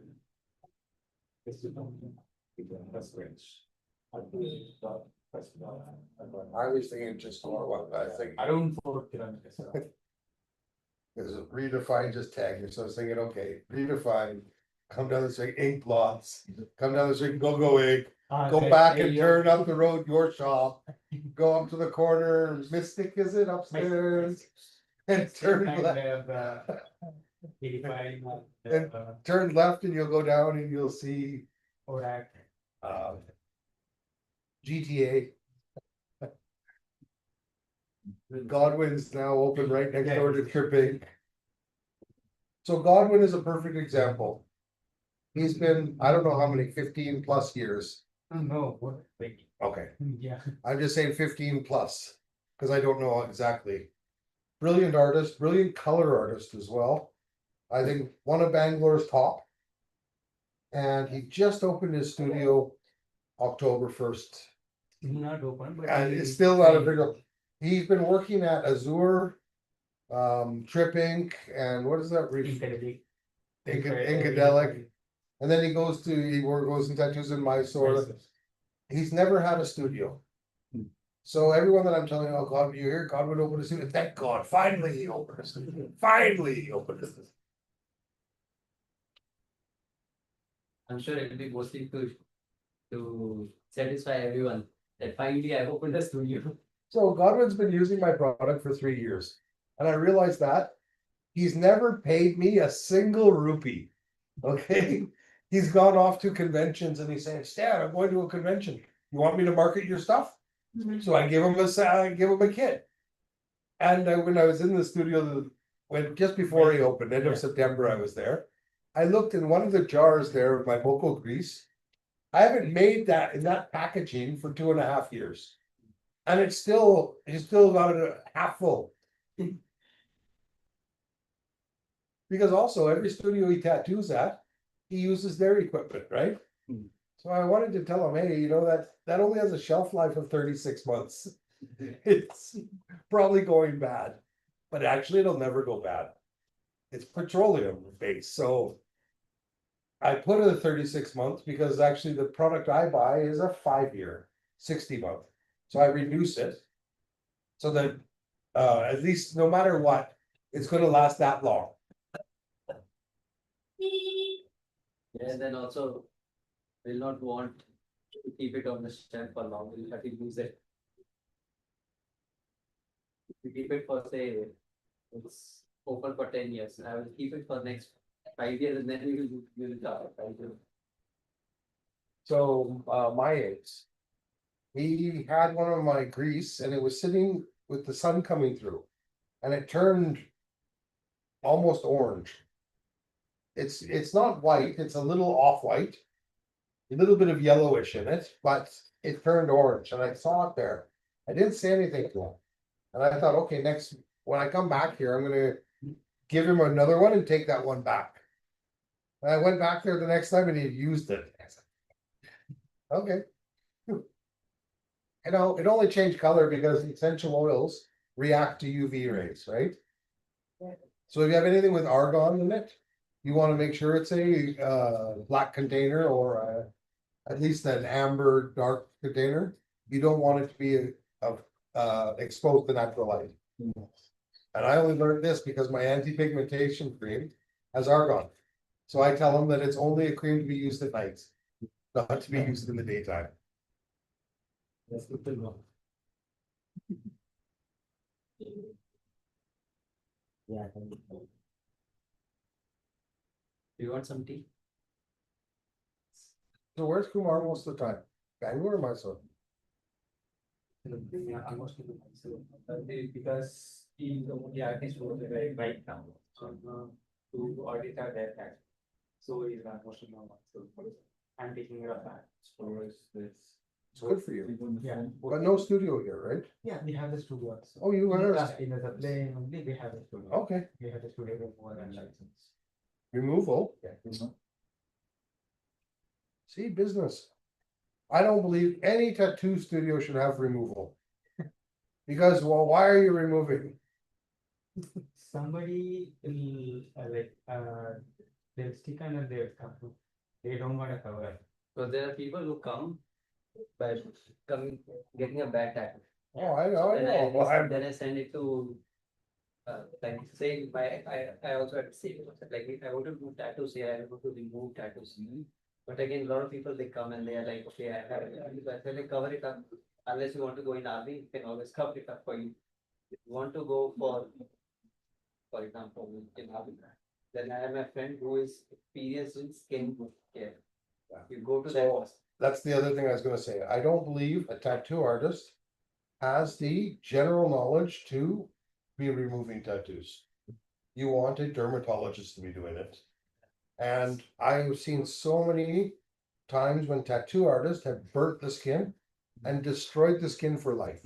That too depend on the machines working. Yeah, but- Like in market, they are getting for the 50,000, 60,000, and they are using that one and they are there and they have these things. But also, I mean, who's teaching these guys how to use it? The salesman who sold them the equipment, he doesn't know. He's a salesman. His job is to move the product. He knows how to turn it on, turn it off. He knows how it works. Yeah. But the effect on the skin, and everyone's skin is different, so. Like my inks, I've watched him, I've seen guys that he's burnt the shit out of their skin, burnt them. And it's ruined the skin that the skin is not tattooable after that. Yeah. I've seen one guy, Mumbai friend of mine, who had a whole sleeve lasered off. His skin looks like a lizard. It's like it's got scales. And it's like leather, you can't tattoo it again. That's why at this point of time, I send to dermatologists, go and see them. Yeah. They will charge you whatever they want to charge for. And you come back for, but I never got anyone coming back for for setting. If they really want to cover up, they'll cover up it with the same. So I did one round of tattoo removal and it only took out 5% of the tattoo. And that's because I was getting a portrait on top of it. And my artist just, when I came back, he did it in Goa. And he says, forget it, Stan, I'll cover it up. Because he told me, go get it lasered. Because you don't do a portrait as a cover up, right? I mean, Yeah, because the line will be there or design will be visible on you you. can't see line at all. Nothing. If it's opposed, means it is too bad. But also, because my skin takes opaque so well. So opaque covers up nicely. When in doubt, opaque it out.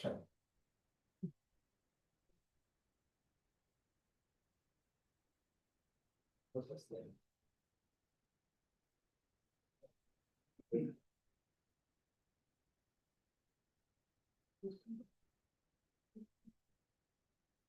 Spicy.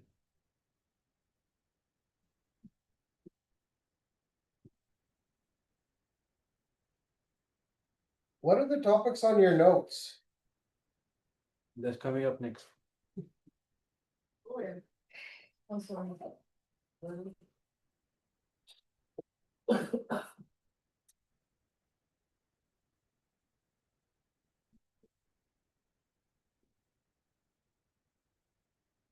So, okay, it's under health and safety. So coming to health and safety, it's a huge topic with so many nuances and what disease spreads where, what can be done to avoid it, but mainly when it comes to diet. As you all know, or some of you might not know, there's something called hepatitis B. If you know about it, then it's not for you. So hepatitis basically means an infection of the liver. So hepa in Greek means liver and itis means inflammation of the liver. I'm going to be asking questions to the people who are not, paying attention to me. Because I prepared for full night for this and. No, I didn't have to prepare the whole night. I just had to brush up on the basics. So that's what hepatitis means, is an infection of the liver where inflammation happens. And there are various strains of viruses that causes different sorts of hepatitis. We have from A to B to C, B and the E variant, but then the most contagious, something that spreads more than the HIV strain, about 50 to 100% more contagious than HIV. I don't know how many of you know this. I also did not know this until I did my research recently. I So found the out person after a 5-year coke addiction, okay. after a 5-year coke addiction, Oh, that's okay. Wow. what I was being tested for Oh, I because see. hepatitis transfers very easily Very easy. through soft tissue. And the inside of your nose is extremely soft. And sharing straws is one of the most common ways to transmit. So, I thought you were talking about different coke. so that is it. So I think as much as we take care of your clients and then ask them certain deterrent questions, if we know certain things what clients supposed to not be doing before a tattoo and after a tattoo. Okay, so what are the things that you can do to prevent yourself from getting an infection as a tattoo artist is to not prevent the needle prick injury, which is a term that we usually use in labs. Okay, so needle prick injury happens in many ways. So for tattoo artists, yes, this is something that can't be completely avoided. But then what can we do to protect ourselves from certain infections, especially hepatitis B, is by taking a vaccination, which is in most cases lifelong for most people. For some people, it might actually start fading away in your body after 20 plus years. But again, it's 20 plus years. So you can take one shot and not have to worry about this. We give this in shots of 3 doses. So one you take and then after a month, you take one more shot. And after 6 months, you take another. And that is it. You can get this done in any lab nearby, or people also come and do this at your place if needed. You can book an appointment. So that's one. And you must also know about tetanus, which is another shot that you take. This can be done much more frequently if you have any sort of a scratch that happens when you are working around, sharp objects in your system. So let's say you take one shot of tetanus, you don't have to worry about it for an eternity, actually. Let's say in the last 6 months you've taken one, you don't have to worry about another one. But hepatitis is much more mandatory for all tattoo than anybody who's working with injections or needles in general. So that's one. And apart from this, we all have to be wearing gears. So what are the gears that come to your mind when you think of artist? Gloves, masks. Gloves, masks, yes. Underwear. Well, And my artist is behind me working on my back. I wanna make sure he's wearing underwear. do you ask this question person? I would definitely want to imagine they're wearing it. Actually, I'm So- very close to my artist, so Yeah, I probably would have asked him at some point. yeah, so the very most basic element of gear would be your gloves. So you wear them and then you keep replacing them as much as possible if you feel like you touched anything apart from your station while you're working. So that's one. And apart from that, yeah, so how do you know if you have this hepatitis B in your system? So okay, we all have antibodies for almost every disease out there in the entire universe. Okay, so this vaccine, how does it protect you? This is something you also need to know. It's again basic, something you can educate your clients as well if they ask you. Does anybody know any basics on this? How hepatitis B vaccine works? Or how vaccines work in general? You induce inside and the body produces the antibodies What against you induce? that strain or virus. Yeah. So that is called an antigen. You must have heard these terms, antigen and antibodies. So antibodies are already in your body. You just need to stimulate with a foreign body to, for your immune system to start producing this and protecting your system.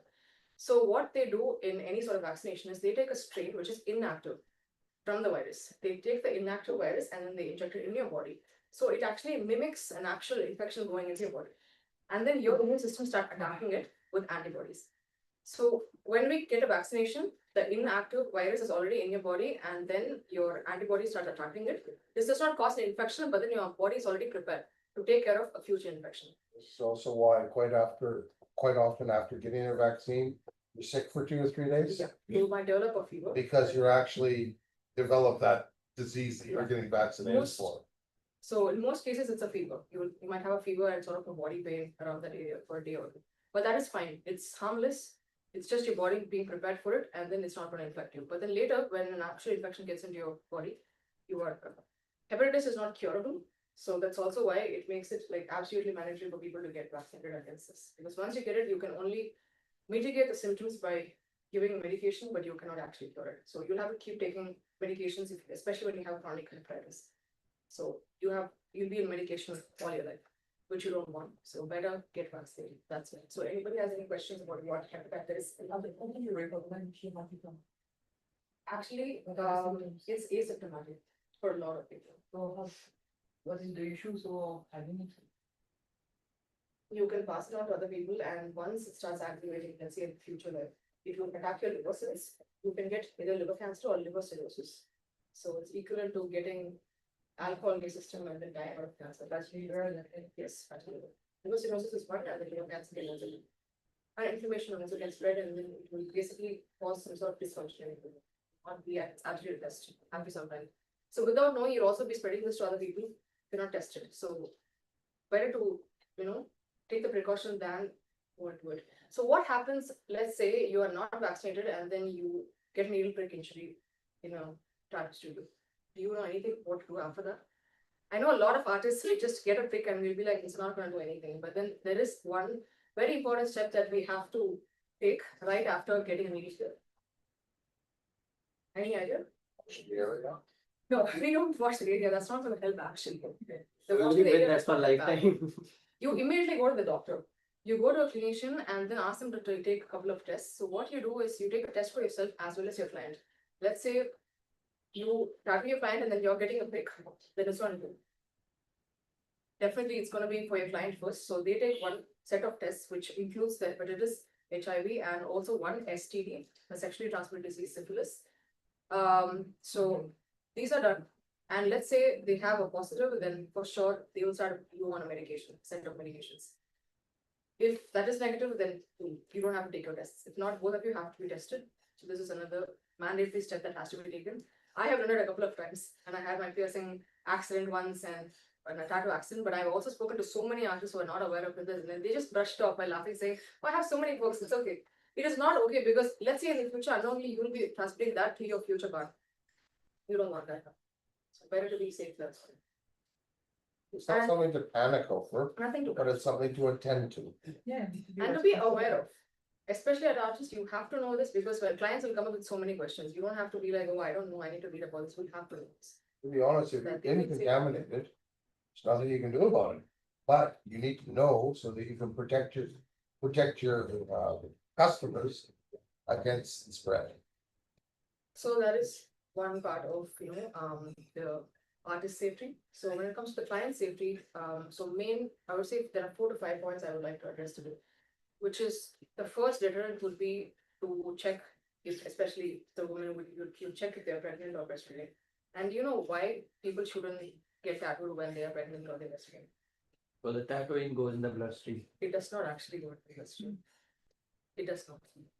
But then. because it's too much pain for the person who's getting. Rarely it can happen, but then it's unlikely. Mostly unlikely for the tattoo agent to go and infect.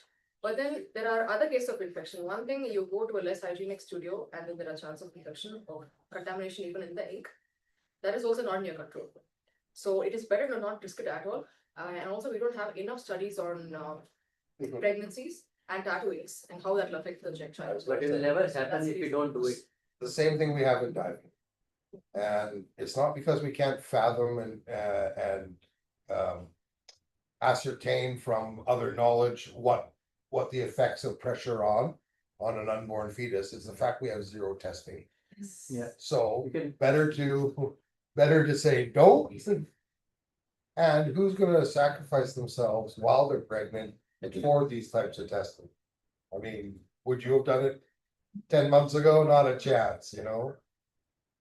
better to You wait know that than.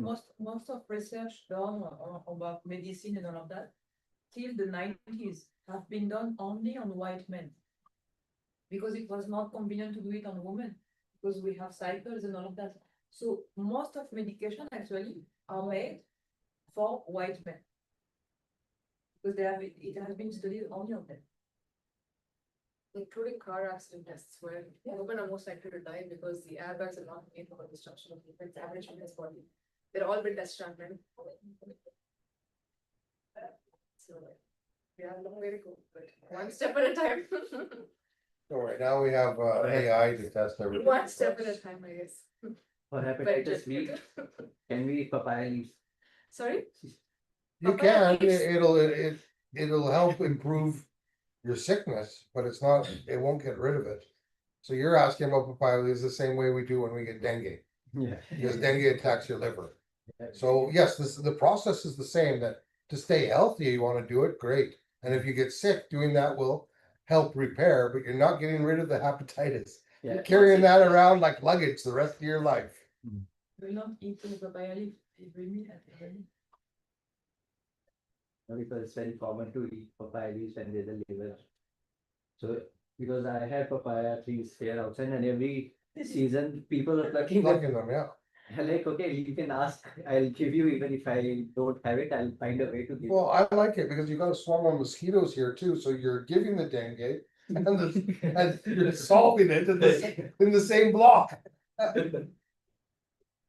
Okay, so coming back to the pregnancy and breastfeeding, what is the ideal time you need to wait to get a tattoo done? 2 years. Yeah, so true. Pretty So much. 2 years. So it actually differs for a normal birth and a C-section apparently, because you're on epidurals and you have some medications that you take when you're on a C-section. So for that to wear off in your system, about 9 months to a year, ideally. If you have given normal birth, then about 6 months, because all the bleeding and exhaustion in your body, you don't wanna, antibodies to keep attacking your body more when an tattoo is healing. More chance of infection, let's not risk it. So basically that, yeah. So anytime you see any woman, just ask them if they're breastfeeding. This is something I've not even seen in some of the studios I've worked at. And we had to make it a rule, absolute mandatory rule, and then we had to start putting up posters because a lot of artists didn't even know this. And yeah, So post-COVID, people's immunities were so messed up from people that got into COVID and that. And we noticed, that people that have just got over COVID 3 months or less, their healing time was almost double what was normal. Because even when you're done with COVID, your blood work is still all over the place for another 3-4 months. So, the studio that I use started asking people, when they came in, and did you get COVID? When was it? Just to warn them that it may be a longer healing process if you've had it recently. And. Yes, Minister. No, I'm just waiting for next topic that you will bring up in the health and hygiene. Yeah, so another deterrent I was to talk about somewhat from the pregnancy thing. Again, common things you have to ask your clients are whether they have diabetes, whether they have heart conditions, like hypertension for that matter. And any sort of immunocompromised diseases, autoimmune diseases, skin conditions like psoriasis and eczema that matter because you get tattoo somewhere when you have eczema, it's not going to heal well. Tattoo ink is also not going to get deposited. The tattoo ink might not necessarily react with the skin, but then it's going to be itchy, it's going to mess with the tattoo and how it settles in the body. So you have to know where. And then also if they're undergone for surgery, if they're going to undergo a surgery anytime soon, the next month or so. And if they're on the antibiotics, suppressants, and if they're under laser treatment, people are getting a lot of skin laser treatments done these days, and they're not aware that they can't get out of it. So please let them know, ask these questions. If they ask you, they will need to know the period, the ideal period for which they have to wait. And why do you think people have to wait? Why do you think having diabetes is a problem when you're getting it? Anybody looks. Healing is slow. For the wound that you need to heal, it takes more time than average person. Like if someone's skin can heal in 3 to 5 days, the diabetic person's skin might heal in 15 to 20 days. Or the blood might be not stopping as like it be more fluid or it be more thin. I don't know, like, but the healing aspect is what I know that it takes more time. It makes too much, it delays the process basically. Even for any tiny injury or a scratch for people with diabetes type 2, it's going to take. So apart from this, one more reminder that we all tell our clients in the last 24 hours to the next 24 hours, what are the things they should not be doing and why? I am going to ask Simon this. You tell me. What is something clients shouldn't be doing the next one day of that? Next one or before? Previous and the day. 24 hours. Sorry? Sex. Oh my God. They can do that. Body hydrated. Okay, that is like a couple of hours before your appointment. No, you are wrong, madam. Well fed, a couple of hours. You will be okay. Hydration, for people that have dry skin, now you should start worrying about 7 days before you're touching. I can give you a whole studies on that. I did not know. Ah. They smart, but then. Aftercare starts a week before your tattoo. Right. Now, most people are young in that, and then their skin is elastic, it doesn't matter. Someone like me that's in my 50s, that makes a huge difference. That's something you know, Yeah, 7 days. The skin might not hydrate instantly as You you give it one. live, as you get older, your skin dries out naturally, right? Like my elbow, this won't take ink. You can see they've tried. But it won't take ink. Now, if I want that tattooed, I need to get that skin hydrated and that. I need to spend a week on it, just hydrating that skin, so you can tattoo it again. So But- how, but no, how do you you- deal with clients who walk in and say they want to tattoo right now? Will you ask them, did you drink water 7 days ago? No, You no. can't let them out. I'm See, telling you, those who want really, they should know the process or they should be aware of it because you are the most informed person. I'm just telling you because you said a few hours before, but Well fed. yeah. But I'm Right, actually- but I was- I'm actually doing studies right now on pre-tattoo aftercare, so pre-care. So we actually have a video out on this as well, done by my son. That it starts a week before. I think I vaguely remember this. Healthy diet, hydration. This is also, you get some alcoholics that come in, you can't get them to stop drinking for 12 hours. Now, the question is, as an artist, do you tattoo that person? Good call from, I agree, but most aren't bothered. I've sat there drinking and tattoos, I was showing pictures the other day of my dad drinking while I got his first tattoo. All in Goa. Now that you know, I'm just gonna pause you, so then I'm gonna ask people who do not know about this. I was supposed to get this answer out of them. So, do you know why we shouldn't be drinking in the next 8 hours or When we 12 take hours? alcohol. Yeah. It thins our blood. Okay, When we do tattooing, it moves a lot. great. So that's a point. would be more like. Basically that it thins your blood. As the blood will bleed out a lot. And also, you might regret it later, so that's one thing, personally. And dehydrates you. Absolutely. Before that, we need good sleep, good food. Your So, tummy is full. guys, it also matters about what type of tattoo. If you're going in and you're getting, this little guy, I mean, okay. Yeah, I But have you're certain sitting for a methods. session, Yeah, No, I- what I call a session, 4 hours onward. And depending on the person's, an older person, ill health, a 2 hour session is a long time for him. Where it might be 4 or 5 hours for you is the same impact. That's a good point, because I know people who get final tattoos, and it's my job to anyway tell them to not drink for the next 1 hour because they wanna know. And they have these too many questions, like, can I have like 1 glass of wine? Can I smoke? Can I have like half a glass of beer? And I said, have your beer for one line, nothing's gonna happen, but then it's my job to let you know that if you have any big tattoos, you have to let. The amount of trauma that's coming out of that session. I think 10 years back, when I was tattooing in Himachal, there was a certain people who I encountered because it was not a studio, like I was just traveling and tattooing. So I was meeting all those people who were drinking, smoking, getting high, and then getting tattooed. So there were no rules and regulations for Happens even them. now, so many Yeah, places. it will happen. Give the pain there. They will say like, without this, I will not be able to sit at all. And like, okay, When I got this leg done, it's from knee to ankle, all the way around the coin. I drank through the whole thing, and I drank until my artist said, you're bleeding too much. Okay, so I'll stop drinking now. Yeah, so one aspect of it can be like, at what level you interact with your client and what is your relation when you're doing that session. If someone is coming just for, like, if they're coming just as a walk-in, then offering directly alcohol will not be the right thing to do as a session. But if you do it for your friends or family, you tell them that I'm telling you, I have done that because they want to drink. You cannot say, I'll not do a tattoo for you. They'll be like, I want to get tattoo, I'll not be able to bear the pain or whatever reason they call, and they got the tattoo. And self-sufficient talks. We got session to be able to bear the pain. So I laugh because Ocean Tattoo opened on 12th May. And what is 12th May in Yarnaga known for? All the bars. It's right across the street from Bob's, for Christ's sakes. And I'm thinking that how many walk-ins would you get that are half pissed? Place like Goa. Goa doesn't care. They'll tattoo you drunk or sober.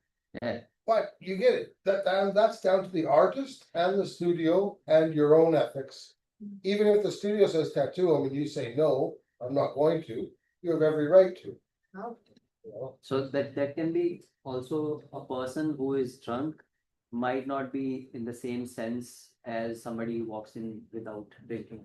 Like he might be tipsy and then you might be holding that person also to get that. You know, this is where we love to live as human beings, we love to live in the gray area. We know the answer is black or right, right or wrong. But we like to justify why we did something because we know it was wrong. So if you live by your morals and I have a rule, and I've been saying this for years because when my kids started to drive. Not that I didn't drink and drive, Christ, how much I drank and drive, okay? I have not had a drink and drove in 17, 18 years, not a single glass. Because I had to teach my kids as they got into age of driving, that if you're gonna drink, you take a taxi. And then it's always, but I only had one beer, so my rule was cut and clear, right and wrong, black and white. No, let's not variable with this one beer or not. So if you as a studio has a policy, we don't tattoo you if you've been drinking. It's not a question of how much that person's drank, it's did you drink, did you not, yes or no? But as I say, as humans. Through the day, we'll do it 100 times, justify why we did something that we knew. Was not quite right, but okay, but just because, we live like that as humans, constantly justifying our actions. So coming to the. You're right, it doesn't talk kind of. Yeah, like here we don't get any people who come, they're thinking and then getting a tattoo because we don't have any bar in our we do have shops, But then again, we don't have that kind of system yet where people are walking by and then they're. So I And think- not that you would notice if everyone was, because a lot of people can have sneak a few drinks and you don't notice. Yeah, You're not that intimate with the person, you don't notice character changes. yeah. It's just that for their tattoo to heal well, we will give you a guideline and if that guideline is well, you know. Okay, so coming to the last part. So that we all can go back to our homes. We are not sitting and talking endlessly. Learnings of the day. What did you learn today? Something that you can share with us that you will take back and. Especially high school friends, that's this, really I was not me. Maybe next, that would be good to hire a clinic who does the best for everyone and. So health and hygiene from your stand. I learned that Galaxy is making their own products. Give good product, you need to add.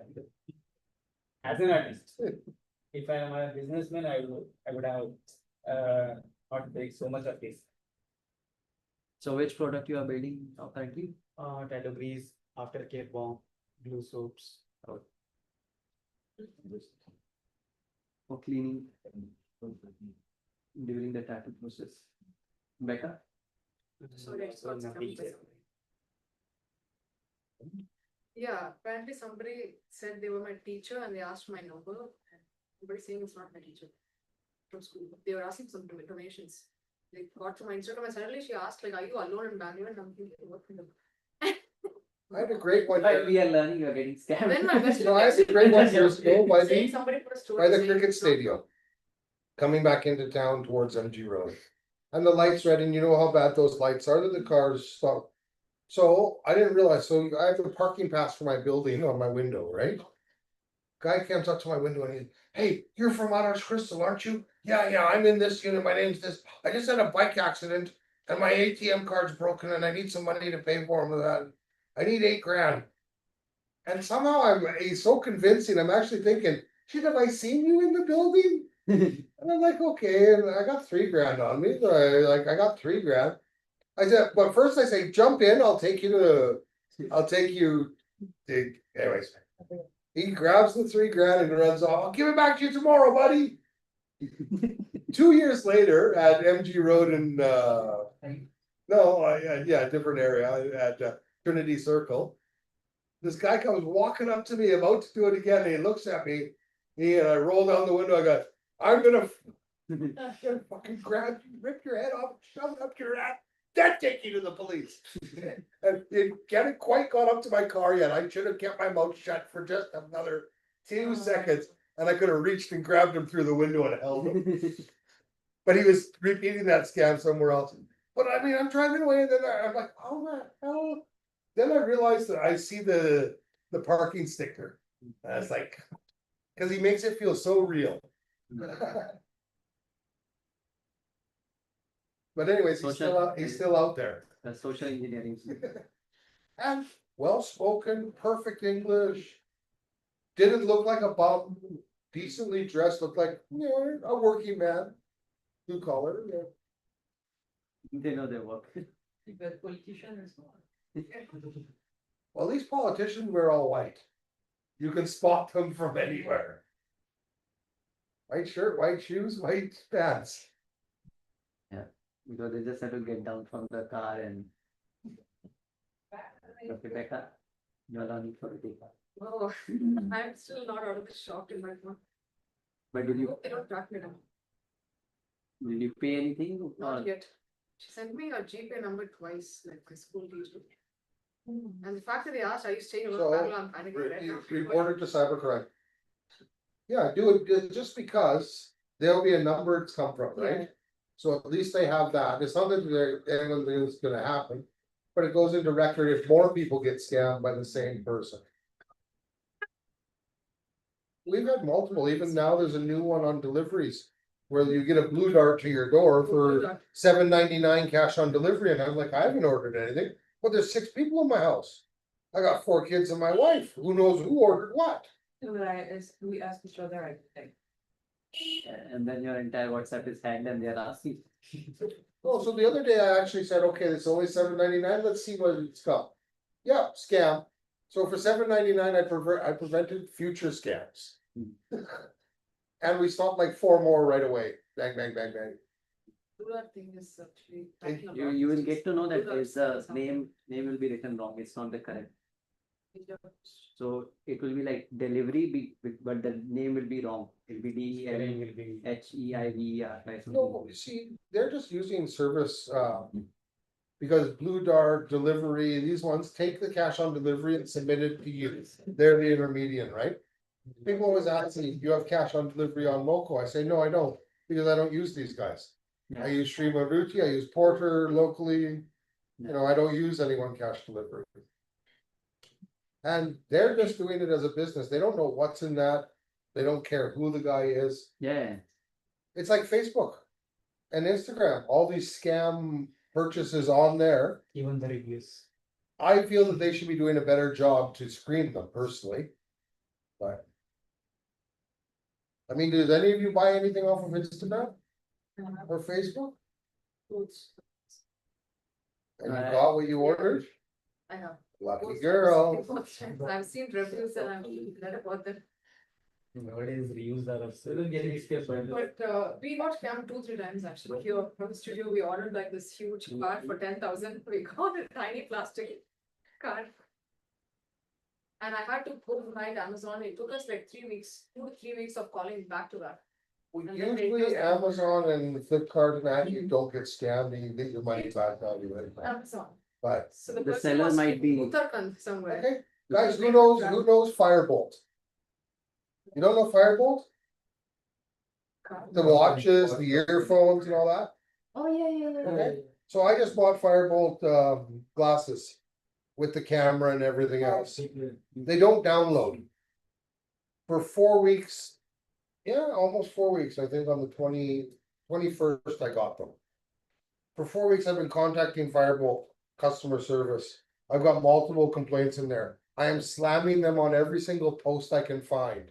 I've logged onto their website, I made a complaint, I've made a complaint on their WhatsApp group, I made a complaint on Instagram. I'm slamming them on every single post I see. Zero communication, not a single word back to me. So I'm stuck with a 12,000 rupee pair of ugly glasses that I wouldn't wear if they didn't have the cameras in them. But the AI functions and all that work. So if I say, hey, who's this man? It'll take a picture of you, that'll upload. And it'll give me a whole list. I cannot tell by this limited amount of information.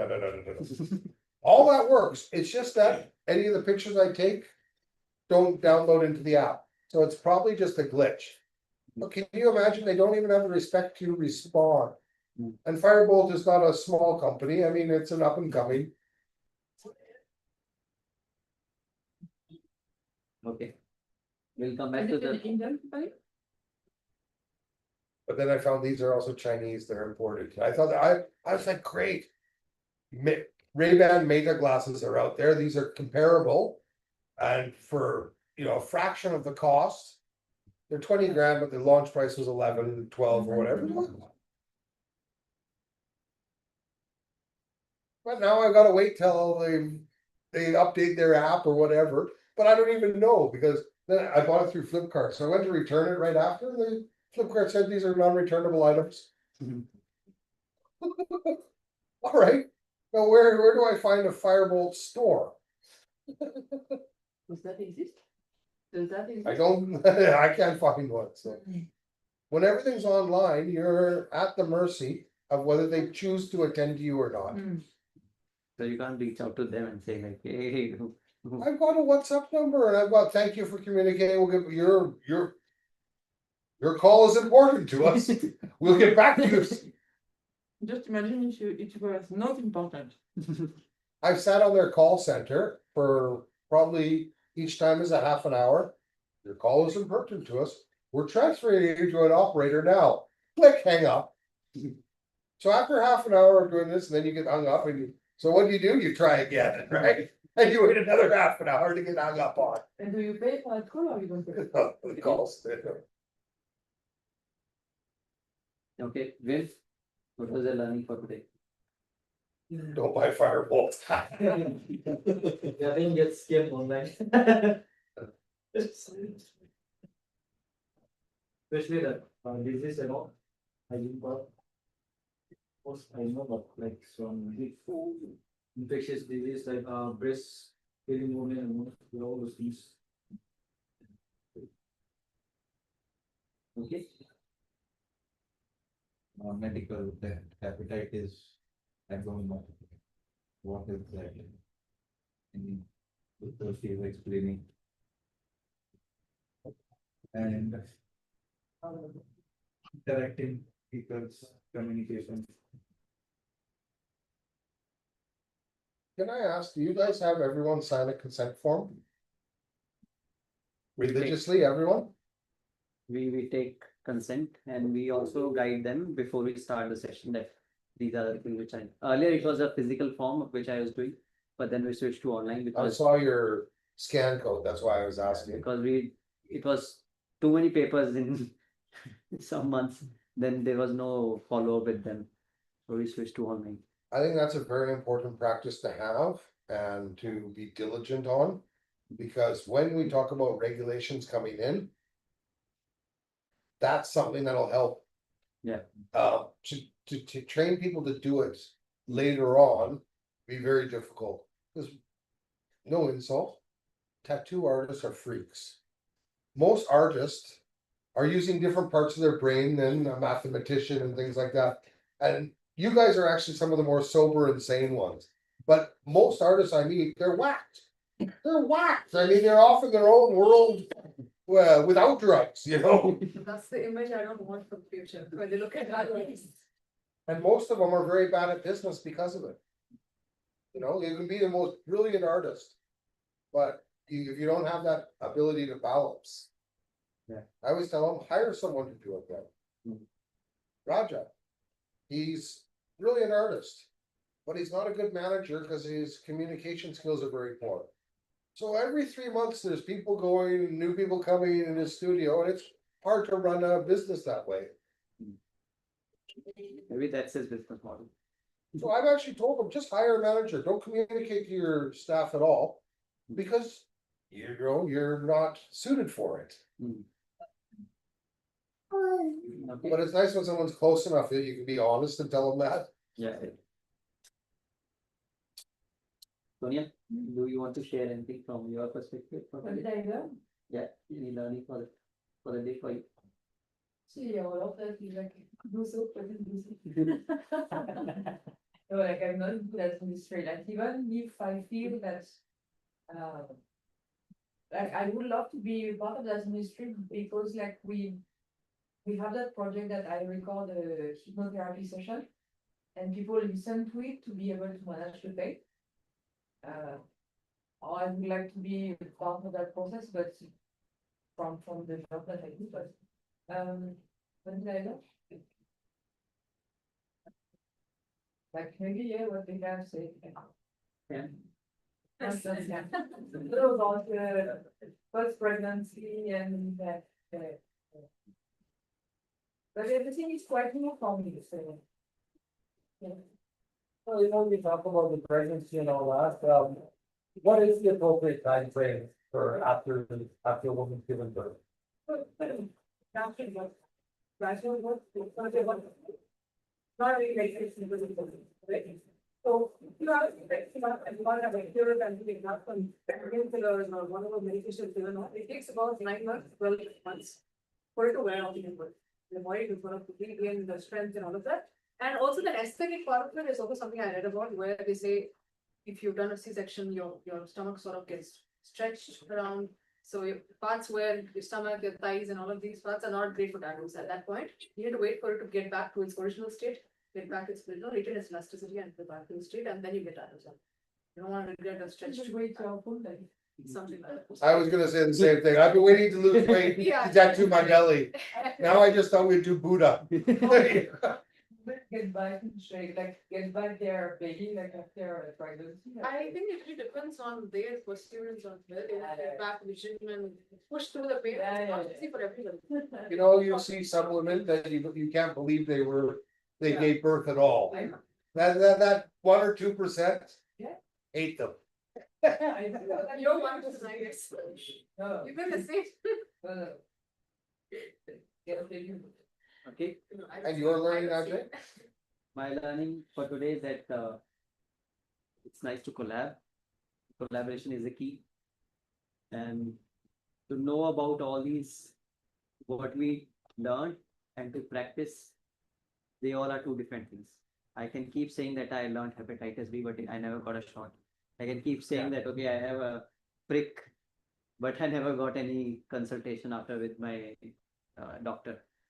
So to practice and to preach are two different things. So let's make it let's make it as a habit to learn what we are learning here and to implement that in our business. Here's something, again, as a business owner, do you have a action plan policy in case of accidents? No, So something easy that you can implement even tomorrow, yeah, on little things, on a needle prick. What is the process? At the end of the day, it's up to the artist to, if he's gonna follow that process. yeah, But you, as a employer, you recommend that this is the best thing to do. so that will be the next action plan.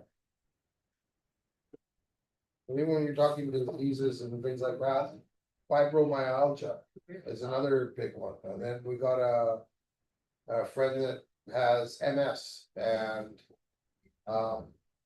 so right now he can't get tattooed because he's on a new trial drug. But there were many years of his life that the whole world told him you can't get tattooed at all. Everyone told me he wouldn't live to 18 either. He's 21 now. And he's starting to enjoy life again. So his medicine used to be 1.7 lakh a month. It all came out of the US. Now it's manufactured in India. So it's like 10 grand, 20 grand or whatever. All right. So shall we say bye to our online audience and we'll also take so that. No, because live on. So thank you for joining and thank you for your time. We also will come back again next month